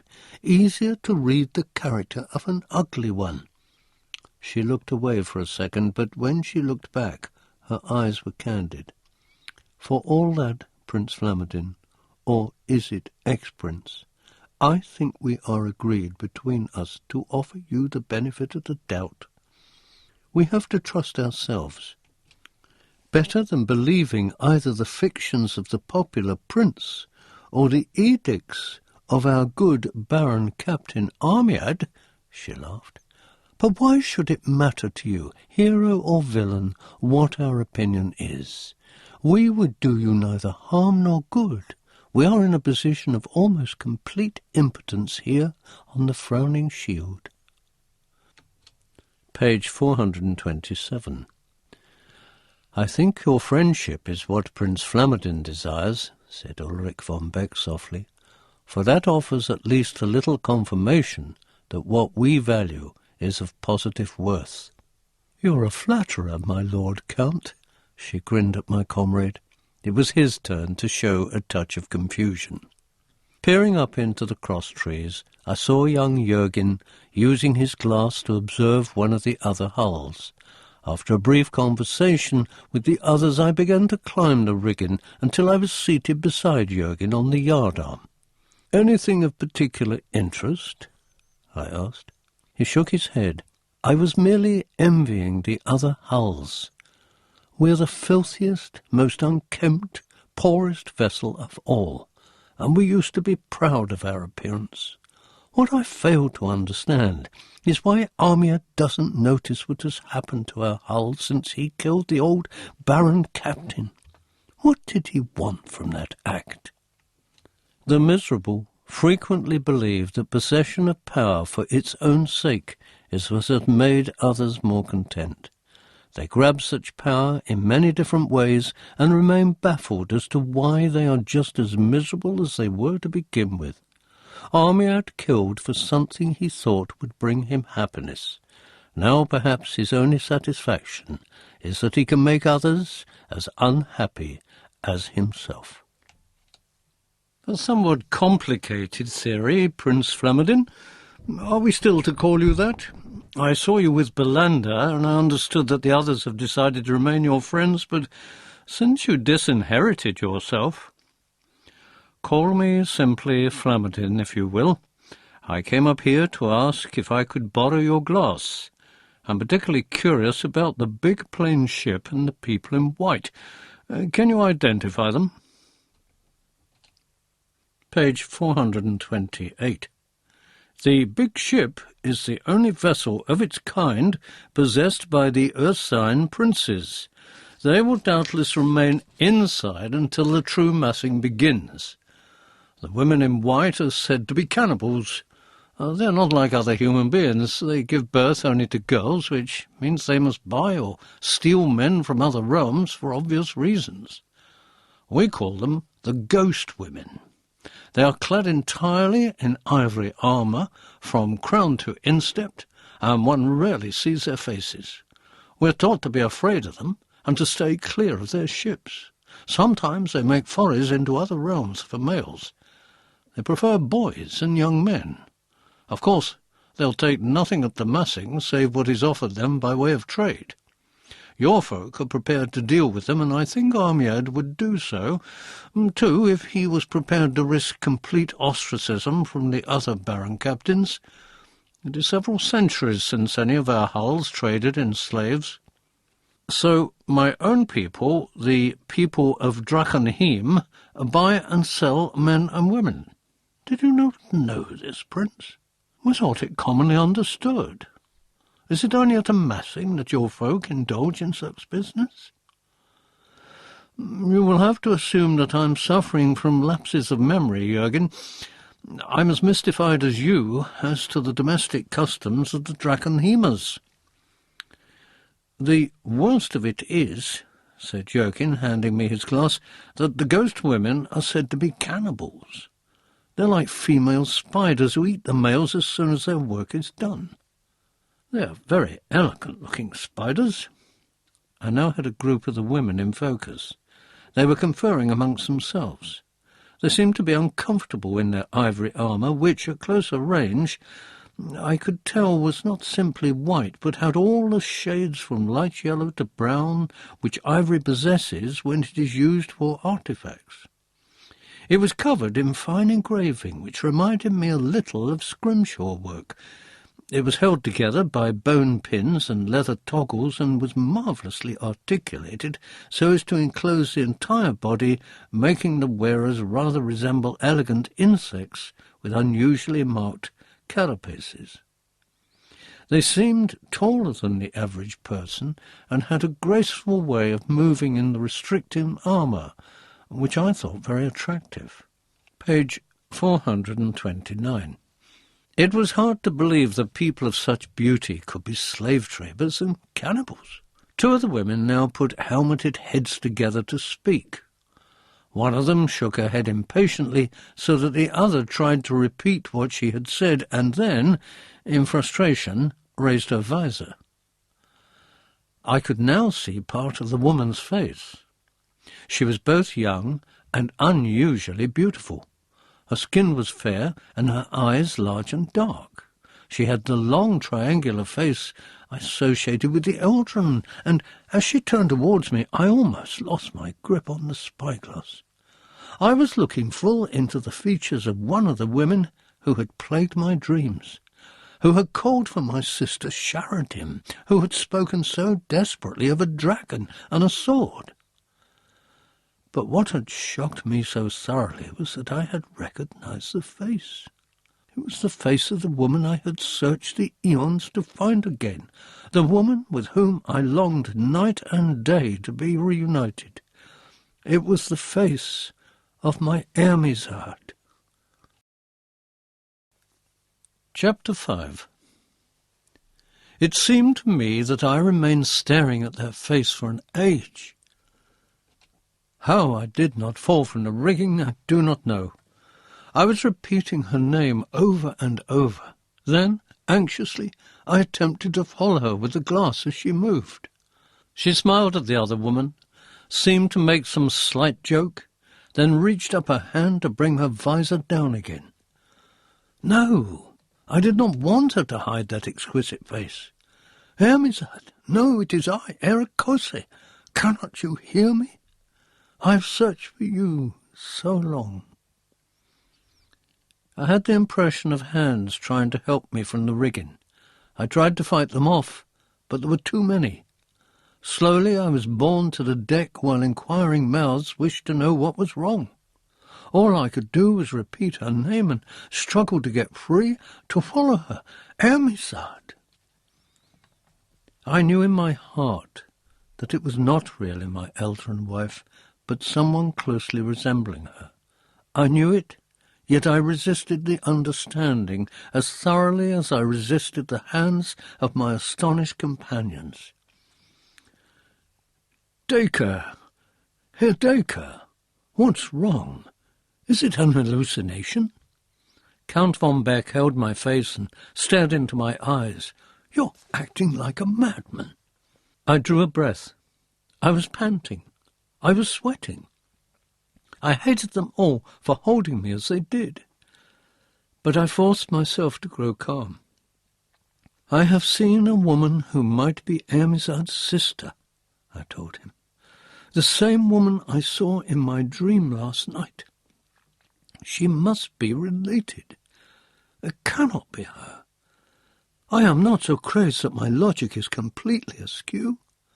Yet the sight strikes the same chords as if it were really Ermizard I had seen. I must get to her, von Beck. I must question her. Page 431. Belander was shouting from behind me. You cannot go. It is the law. All our encounters are formal. The true time of the massing has not yet come. You must wait. I cannot wait, I told her simply. I have already waited too long. But I let my body relax, felt their grasp grow limp. No other creature could believe how many lifetimes I have spent seeking her. They became sympathetic. I closed my eyes. Then I opened them a slit. I was looking at a likely route down to the shore. A moment later I was up, diving from the side of the deck, vaulting the rail, flinging myself towards the rigging, then sliding and clambering and dropping down to the lowest outside deck, while various workers yelled at me in protest. I pushed through gangs of men hauling on ropes, others who carried barrels down towards the rollers, and yet others who bore large pieces of timber sheeting of the kind used for repairs. These I ignored, got to the side and found that ropes had been arranged here so that the hull might be inspected. I swung down one rope, dropped onto a swaying plank, jumped from the plank to a tall ladder, and slid down this to the ground. Then I was running over the soft turf of the island towards the boats of the so-called ghost women. I was halfway to their camp, passing the monolith which now raised itself above me, when the pursuers, of whom I had not been aware, caught up with me. Suddenly I found myself struggling in a huge net, while beyond the mesh I saw Von Beck, Belander, some of the young men, and a group of bin-keepers. "Prince Flamadin," I heard Belander call, "Armiad seeks any excuse to destroy you. Cross into another camp before the massing, and the penalty can be death. I don't care. I must see Ermesat. I have seen her, or someone who knows where she is. Let me go. I beg you to let me go." Von Beck stepped forward. "Dacre, my friend, these men are commissioned to kill you if necessary." Page 432. "As it happens, they have no stomach for Amiad's orders, but they are bound to obey him if you do not pull yourself together." "Do you understand what I have seen, Von Beck?" "I think so. But if you wait for the massing to begin, you can approach this woman in a civilized fashion. It is not long to wait, after all." I nodded. I was in danger of losing my mind completely. Also, I might bring those who had befriended me into danger. I forced myself to recall the ordinary human decencies. When next I rose up, I was in full charge of my senses. I apologized to everyone. I turned and began to make my way back to our hull. From the ground, the grouping of hulls was even more impressive. It was almost as if every great transatlantic liner, including the Titanic, congregated here, each one neatly beached with its bow pointing inland, each one bearing on its back a complete and complex medieval town. This sight took my attention away from Amistad just a little. I knew that I was experiencing something akin to a continuing hallucination, an extension of my dreams that past night. Yet there was no question but that the woman resembled Ermesad, down to the shape of her mouth and the subtle colour of her eyes. So the women were Eldrin. Yet they were not from the same time, probably not even the same realm, as the one from which I had been wrenched against my will. I resolved to contact those women as soon as I could. They might have some clue at least to Ermesad's whereabouts, and I might also discover why they called for Sheridan. Von Beck and I had been wise to take all our possessions with us when we left our quarters.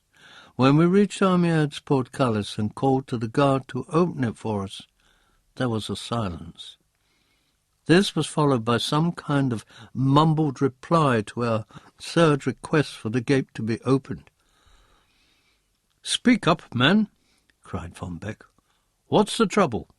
Finally a guard on the other side yelled that the gate was stuck and that it would be a number of hours before it could be repaired. Page 433. Von Beck and I looked hard at one another and smiled. Our suspicions were confirmed.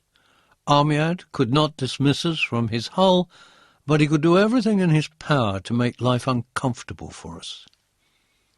For my part, I was as glad to be out of his company, and we made our way back to the part of the ship where our student friends generally congregated. Some of them were there playing their interminable game with counters, although Belander, we learned, had gone to take instruction from a teacher recently dismissed from their school. With Jurgen's willing assistance, we continued to watch the preparations being made for the massing. Various stalls, pens, tents, and other temporary buildings were being erected. Each group from the 6 realms had brought goods they wished to trade, as well as livestock, publications, new tools. The people of the Drakenheim seemed a little disdainful of the others, while the ghost women kept themselves thoroughly apart.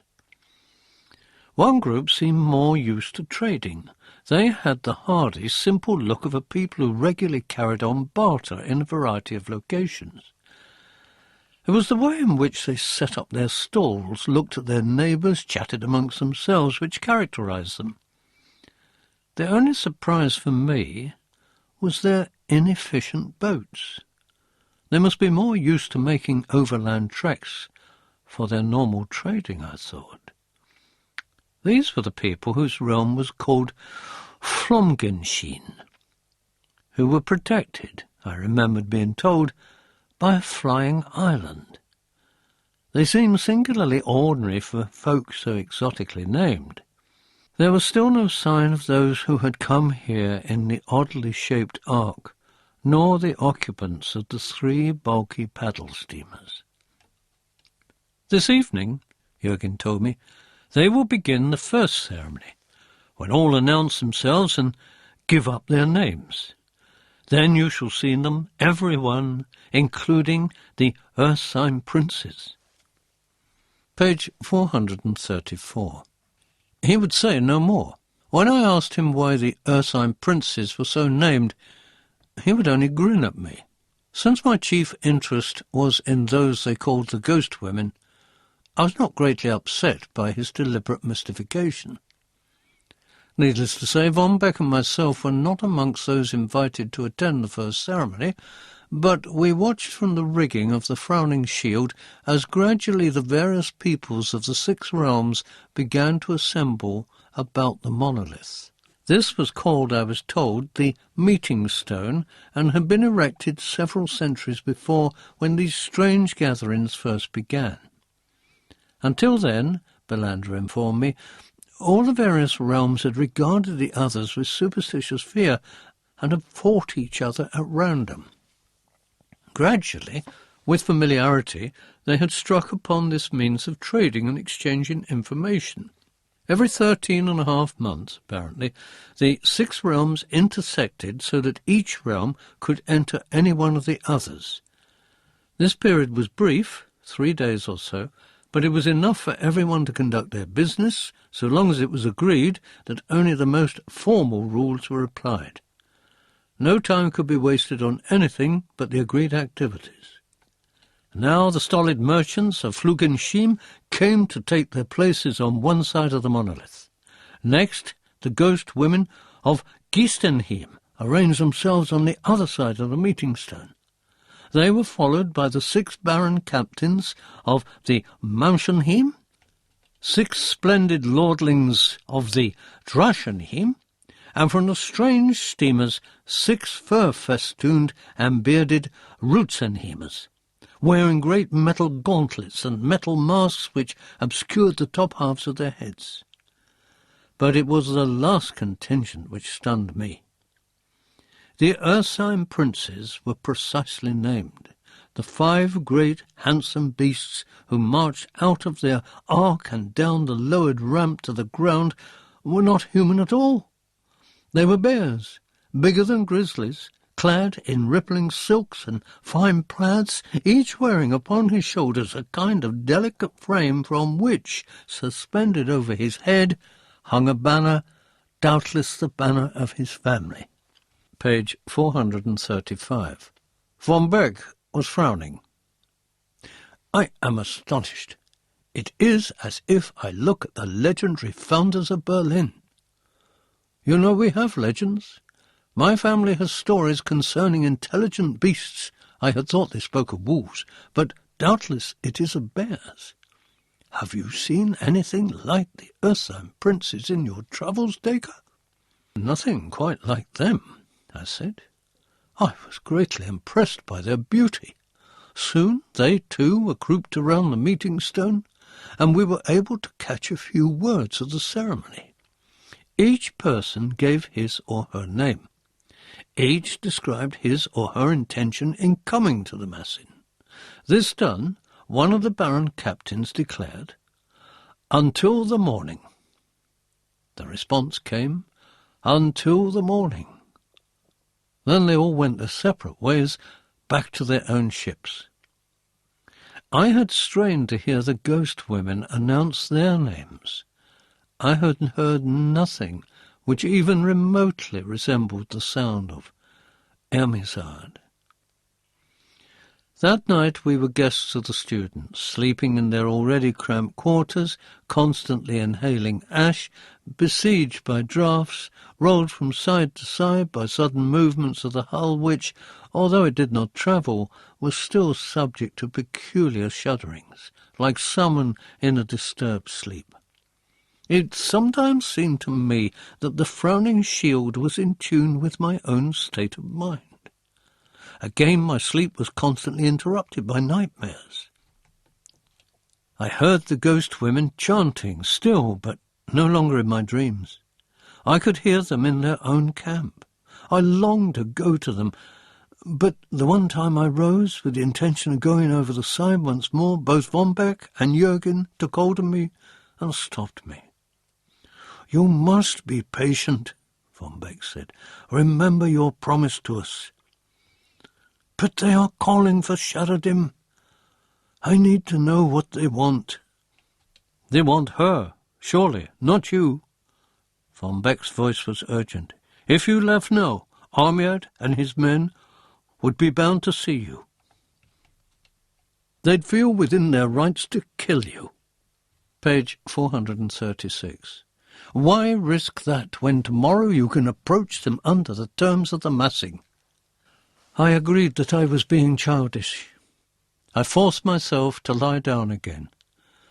I lay there, looking up through the gaps in the roof at the occasional spurt of glowing cinders, the grey, cold sky, trying not to think of Ermizard or the ghost women. I slept a little, but sleep only allowed the voices to sound louder in my ears. "I am not Sharadim," I cried at one point. It was dawn. Around me the students were stirring. Belanda made her way through the sleeping bodies. "What is it, Flamadin?" "I am not Sharadim," I told her. "They want me to be my sister." "Why is that?" "They do not call me. They do not call me. But they call me by my sister's name. Could Sharadim and Flamadin be the same person?" "You are twins, but one is male, the other female. You could not be mistaken for her." Belanda's voice was a little sluggish with sleep. "Forgive me. I suppose I'm talking nonsense." I put up my hand and touched her. I was apologetic. "No, Belanda. It is I who should apologize. I talk nonsense a great deal of the time at present." She smiled. "Then, if you think that, you cannot be completely insane. You say those women were chanting all night for Princess Sharadim? I could not hear them so clearly. Sounded like an incantation. Do they believe Sharadim is a supernatural creature?" "I cannot say. Until now I have always recognized the name I hear in my dreams. I have responded to it. I was Erlich Skarsel. Then I was a variety of other incarnations. Then Skarsel again, and now Flamadin. The fact is, Belanda, that I know in my bones they should be calling me. But because this sounded like egomaniacal ravings, and might have been, I stopped myself from continuing. I shrugged and lay back in my blanket. "Later," I said, "I shall have the chance to answer them face to face." And I slept a little longer, dreaming only pleasantly of my life with Ermizard when together we had ruled the Eldraine. Page 437. By the time I awoke again, everyone else was already up. I stretched, stumbled to the communal washing stands, and tried to clean oily grime from my body. When I next looked toward the massing ground, I was surprised and impressed by what I saw. In some parts, little groups of people stood engaged in eager conversations. I saw 2 bears squatting beside a ghost woman, displaying charts, and all 3 talking vigorously. Elsewhere, the bright awnings of market stalls offered an illusion that this was no more than an ordinary country fair, while the lie was given by a pen in which 2 awkward and bad-tempered lizards, standing upright on their hind legs and resembling a kind of dinosaur, snapped with red mouths at 2 Martian hemas who were pointing out aspects of the saddles and harness on these beasts and questioning their owner, a tall Krakenshema. Doubtless the lizards gave that folk its name. All manner of weird livestock was on display, as well as animals more familiar to me. There were certain goods which I failed completely to identify, but which plainly were in great demand. The noise of all these exchanges was loud, but reasonably good-humoured. Many people walked in small groups, neither buying nor selling, but merely enjoying the spectacle. Over near the great ark vessel of the Ursine princes, a less pleasant aspect of the day could be seen. Here were frightened teenage boys, stark naked and chained together, being inspected by ghost women. I could scarcely believe that the Eldrin had become so corrupt as to be slave owners and cannibals. Are these the people you claim are so much nobler than human beings? Said Von Beck. I can hardly find help for my own mission here, if such things are commonly permitted. Belander joined us. The Ursine princes rule a realm where the humans are savages. They kill and eat one another. Page 438. They buy and sell one another. So the princes feel it is an ordinary custom among humans, and do not see why they should not benefit. The boys are well treated, by the bears at least. And what do the women do with them? Breed from them, said Belander. She shrugged. It's no more than a reversal of a situation commonly found amongst our own people. Except that we don't cook and eat our wives, said Von Beck. Belander said nothing. For all that, I said, I am now going down there. I intend to approach the ghost women and ask them some questions. Surely that is permitted? Permitted to exchange information, said Belander, but you must not interrupt a bartering while it is in progress. We disembarked from the hull with a crowd of others who were interested in the sights and who casually inspected the variety goods for sale. With Von Beck in my wake, I headed directly for the area near the white ships where the ghost women had pitched their tents and enclosures of tightly woven silk. Finding no one outside, I walked to the largest of the pavilions. The opening was unguarded. I entered. I stopped in some consternation. Von Beck behind me said, My God, a cattle market indeed. The place stank of human bodies. Here the slavers had brought their wearers to be inspected. One scarred, wide-eyed soul especially impressed me. Some were presumably embarrassed or ashamed by their calling. Others preferred to strike their bargains in relative privacy. In the gloom of the tent I saw at least a dozen pens, their floors covered with straw, and within the pens were boys and youths, some of whom bore the marks of every kind of cruelty, while others were proud, holding themselves with straight shoulders and glaring into the unseen faces of the ghost women who looked them over. Many more were simply passive, as docile as calves. Page 439. But what really shocked me was the sight of Baron Captain Ahmed, evidently in the process of striking a bargain with one of the ivory-clad women. A ruffian, who was plainly not of the usual Hull's complement, held a string of about 6 boys in a kind of continuous rope halter about their necks. Amiad was pointing out their virtues to the woman, making jokes to her, which plainly she neither understood nor cared to hear. Doubtless he had discovered a more lucrative means of ridding himself of some of his surplus population, and, since the other Meshenhemas hated trading in slaves, felt himself safe enough from scrutiny. He looked up in the middle of a greasy grin, saw Von Beck and myself looking at him, and shouted with fury, "Spies, as well as outlaws, so this is how you'd be revenged on me, when I discovered your perfidy." I held up my hands, trying to show him I was not about to interfere with his business. But he was incensed. He knocked the rope from the hand of his hireling, he strode towards me, and he would not stop yelling. "Keep the damned slaves," he screamed at the surprised ghost woman. "Have them for your supper tonight with my compliments. Come, Rupa, we have changed our plans." He stopped when he reached me. His face was bright red. He glared up into my eyes. "Flamadin, you renegade, why did you follow me? Did you hope to blackmail me?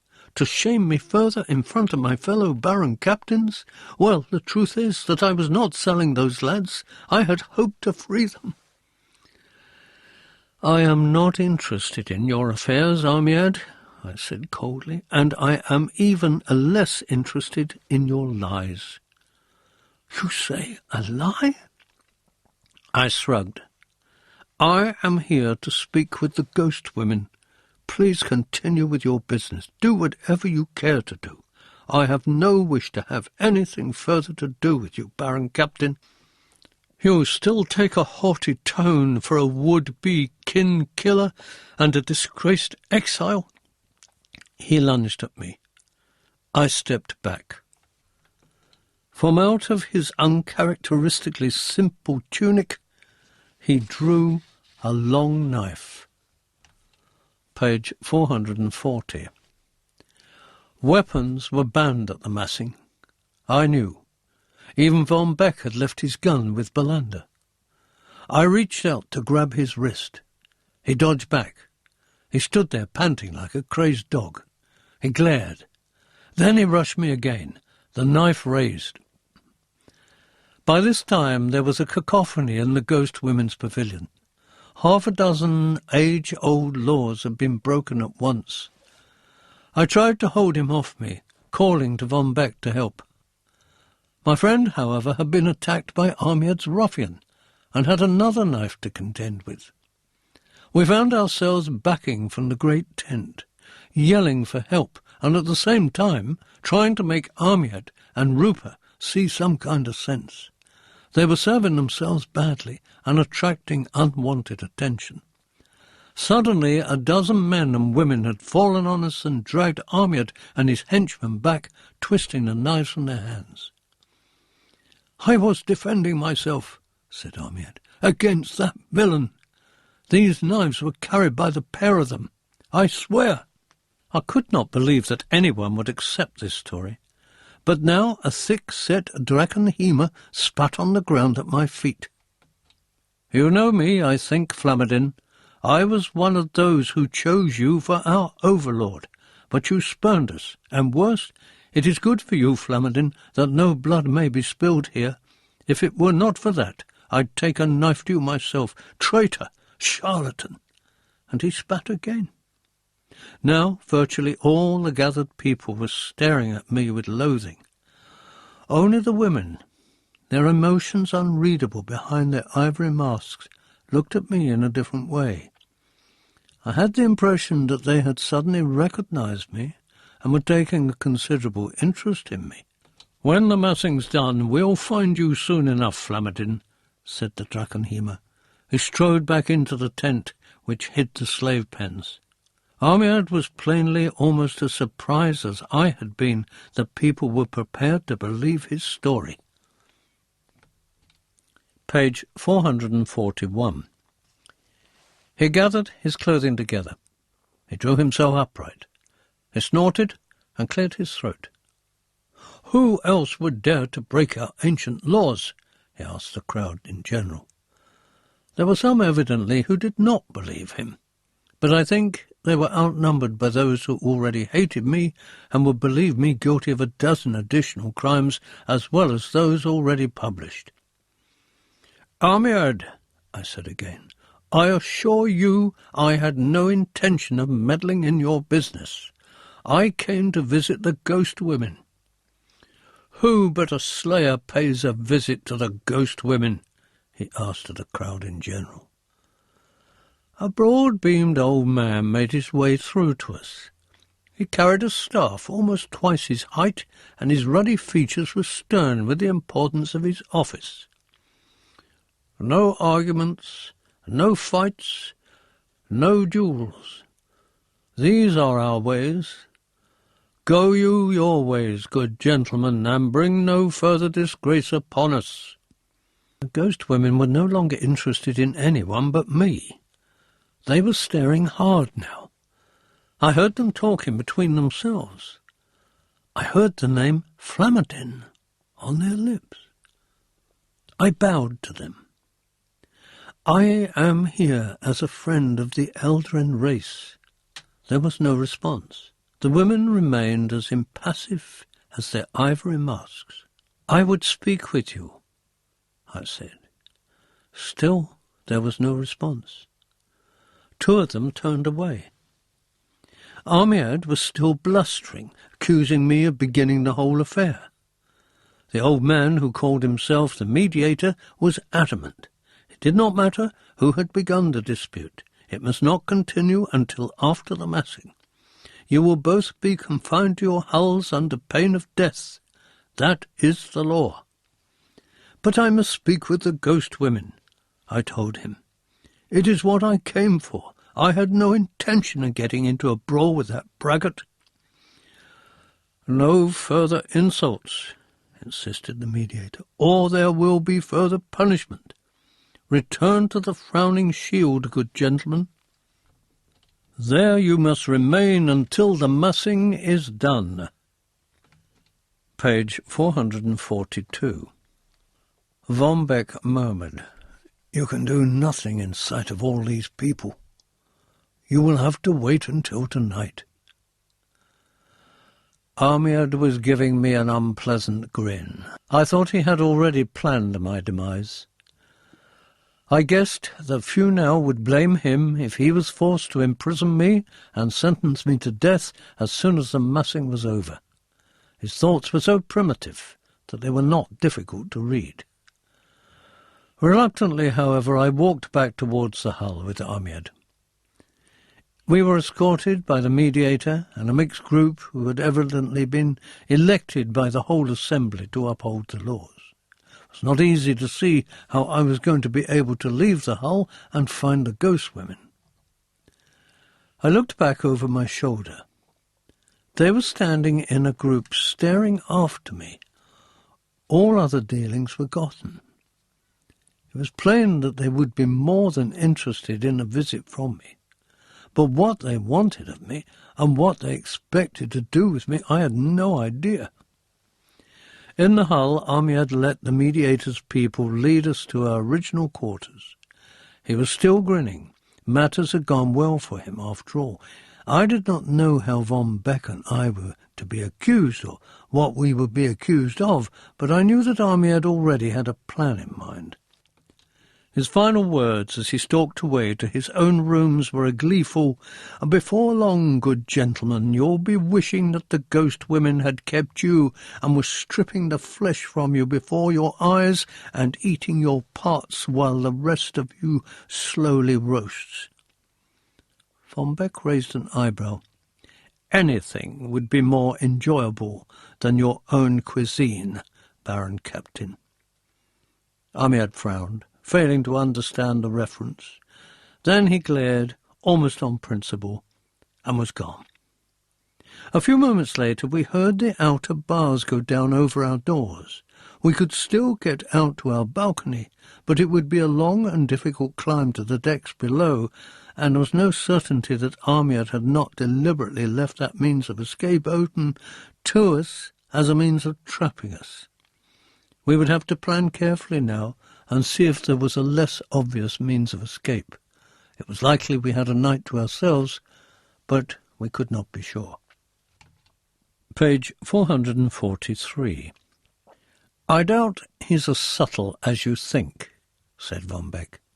He was already casting about for something he could use as a rope. For my part, I needed to think. I sat on the bed, automatically helping him knot the blankets together while I reviewed the events of the morning. "The ghost women recognized me," I said. Von Beck was amused. "So did most of the entire camp. But you do not seem to have a great many here who approve of you. Your refusal to honour tradition seems a worse crime to many here than your attempt to murder your sister. I am familiar with such logic. My own people are often guilty of the same thing. What chance do you think you'll have, even if you get off this hull? Most of the others, with the possible exception of the Ursine princes and ghost women, would be in full cry after you. Where will we escape to, my friend?" "I must admit I have thought of the same problem," I smiled at him. "I had hoped you might have a solution." "Our first task must be to review all possible escape routes," he said. "Then we must wait until nightfall. We'll achieve nothing before then." "I'm afraid it was not greatly to our advantage," I said apologetically, "throwing in your lot with me." He laughed. "I do not believe I had a great deal of choice, my friend, did you?" Von Beck had a way of improving my spirits, for which I was enormously grateful. Once we had debated all routes to freedom, and there were none which seemed very useful, I lay back on my bed and tried to fathom why the ghost women had looked at me with such curiosity. Had they, ironically, mistaken me for my twin sister Sheridan? Night fell eventually. We had decided on our original means of escape via the balcony and across to the nearest mast, from there down the rigging. We had no weapons of any kind, Von Beck having given his pistol to Belander. All we could hope for would be to escape our pursuers, even if we were seen. Page 444. So it was that we found ourselves in the chilly air, seeing 100 different fires in the distance, hearing the sounds of people of all different races and cultures, some of them not even human, as they celebrated this strange massing. Von Beck had made a kind of grappling hook from some wooden furniture. The intention was to throw this into the nearest tangle of rigging in the hope that it would hold. He whispered to me to be ready to pay out our homemade rope as soon as he gave the word. Then he swung the thing out into space. I heard it hit, hold for a moment, then fall free. Another 4 or 5 casts, and it seemed to find a good purchase. I let the rope run through my hands until Von Beck gave the order to stop. He began to tie the remainder to the gallery rail. "Now," he murmured, "we must trust to luck. Shall I go first?" I shook my head. Since this affair was a result of my obsessions, the least I could do would be to take the chief risk. I clambered over the other side of the balcony, took hold of our rope, and began to swing hand over hand towards the rigging. It was at that point that a voice from above shouted triumphantly, "The thieves are escaping! Capture them, quickly!" And the whole hull seemed to come alive with men exposing the beams of dark lanterns and training them on Von Beck, who was half over the rail, and on me where I hung helplessly, unable to go forward or back. "We surrender," cried Von Beck lightly, making the best of it. "We'll go back to our prison." And Armiad's answering hiss was full of malicious glee. "Oh, no, you will not, good gentlemen. You must fall to the decks and break a few bones before we recapture you." "You're a cold-hearted bastard as well as a mannerless parvenu," said Von Beck. He was loosening the knot holding the rope to the rail. Did he mean to kill me? Then he jumped, grabbed the rope just below me and yelled, "Hang on, Herr Dacre." Page 445. The rope fell free of the rail, and we swung with enormous force towards the rigging, striking tarred ropes which cut our faces and hands, but also shaking our enemies from their posts nearby. We began to scramble down. But the whole hull was a crawl with armed men, and even as we set foot on a firm deck, 2 or 3 sighted us and attacked at a run. We rushed to the next balustrade and looked down. There was no way in which we could jump, nothing we could even hope to hang on to. I heard a peculiar rattle from above, and looking up, saw to my complete astonishment a tall woman in bone-white armour sliding down a rope. She had a sword under her arm, a war-axe dangling from the thong on her wrist. She landed beside us and moved efficiently forward, slicing and carving apparently at the air. What in fact she did to the machinhemas, I was never sure, but they seemed to collapse to the floor in small pieces. She signalled to us to follow her, which we did gratefully. Now we could see at least a dozen of the ghost women here and there on the ship, and wherever they had gone, there were no machinhemas to block our way. I heard Armiad laughing. It was an unpleasant laugh. He seemed to be choking. "Farewell, you dogs. You deserve your fate. It is bound to be worse than anything I could conceive." The ghost women now formed a sort of moving barrier around us as they moved swiftly through the ship, cutting all down before them. Within moments, Von Beck and I were over the side and being borne by the women through the camp towards their own tents. I knew that they had broken all the old laws of the massing. What could be so important to them that they were prepared to take such enormous risks? Without the massing, they would be hard put to find more male slaves for their specific purposes. Their race must surely perish. Page 446.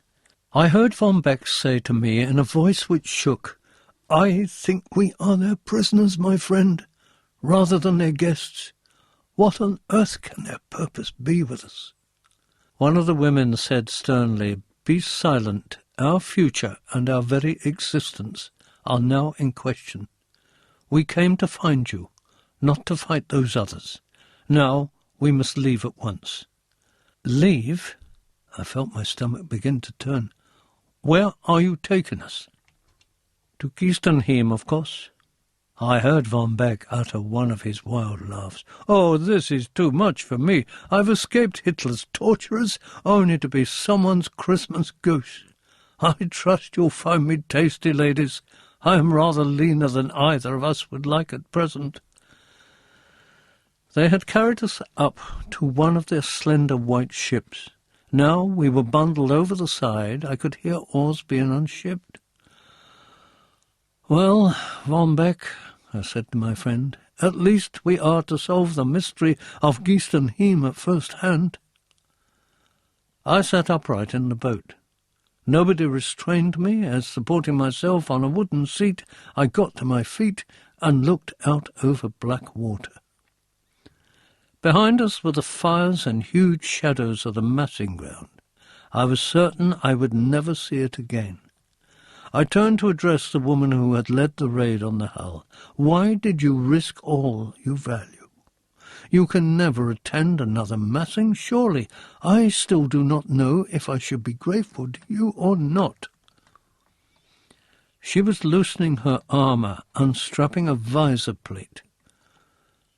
"You must judge that for yourself," she said, "when we reach Keistenheim." She removed her visor. It was the woman I had seen earlier. As I stared at her beautiful features, I remembered a dream I had had once. I had been speaking to Amizad. She had told me that she could not be eternally reincarnated, as I was, but that when her spirit came to inhabit another form, the form would always be the same.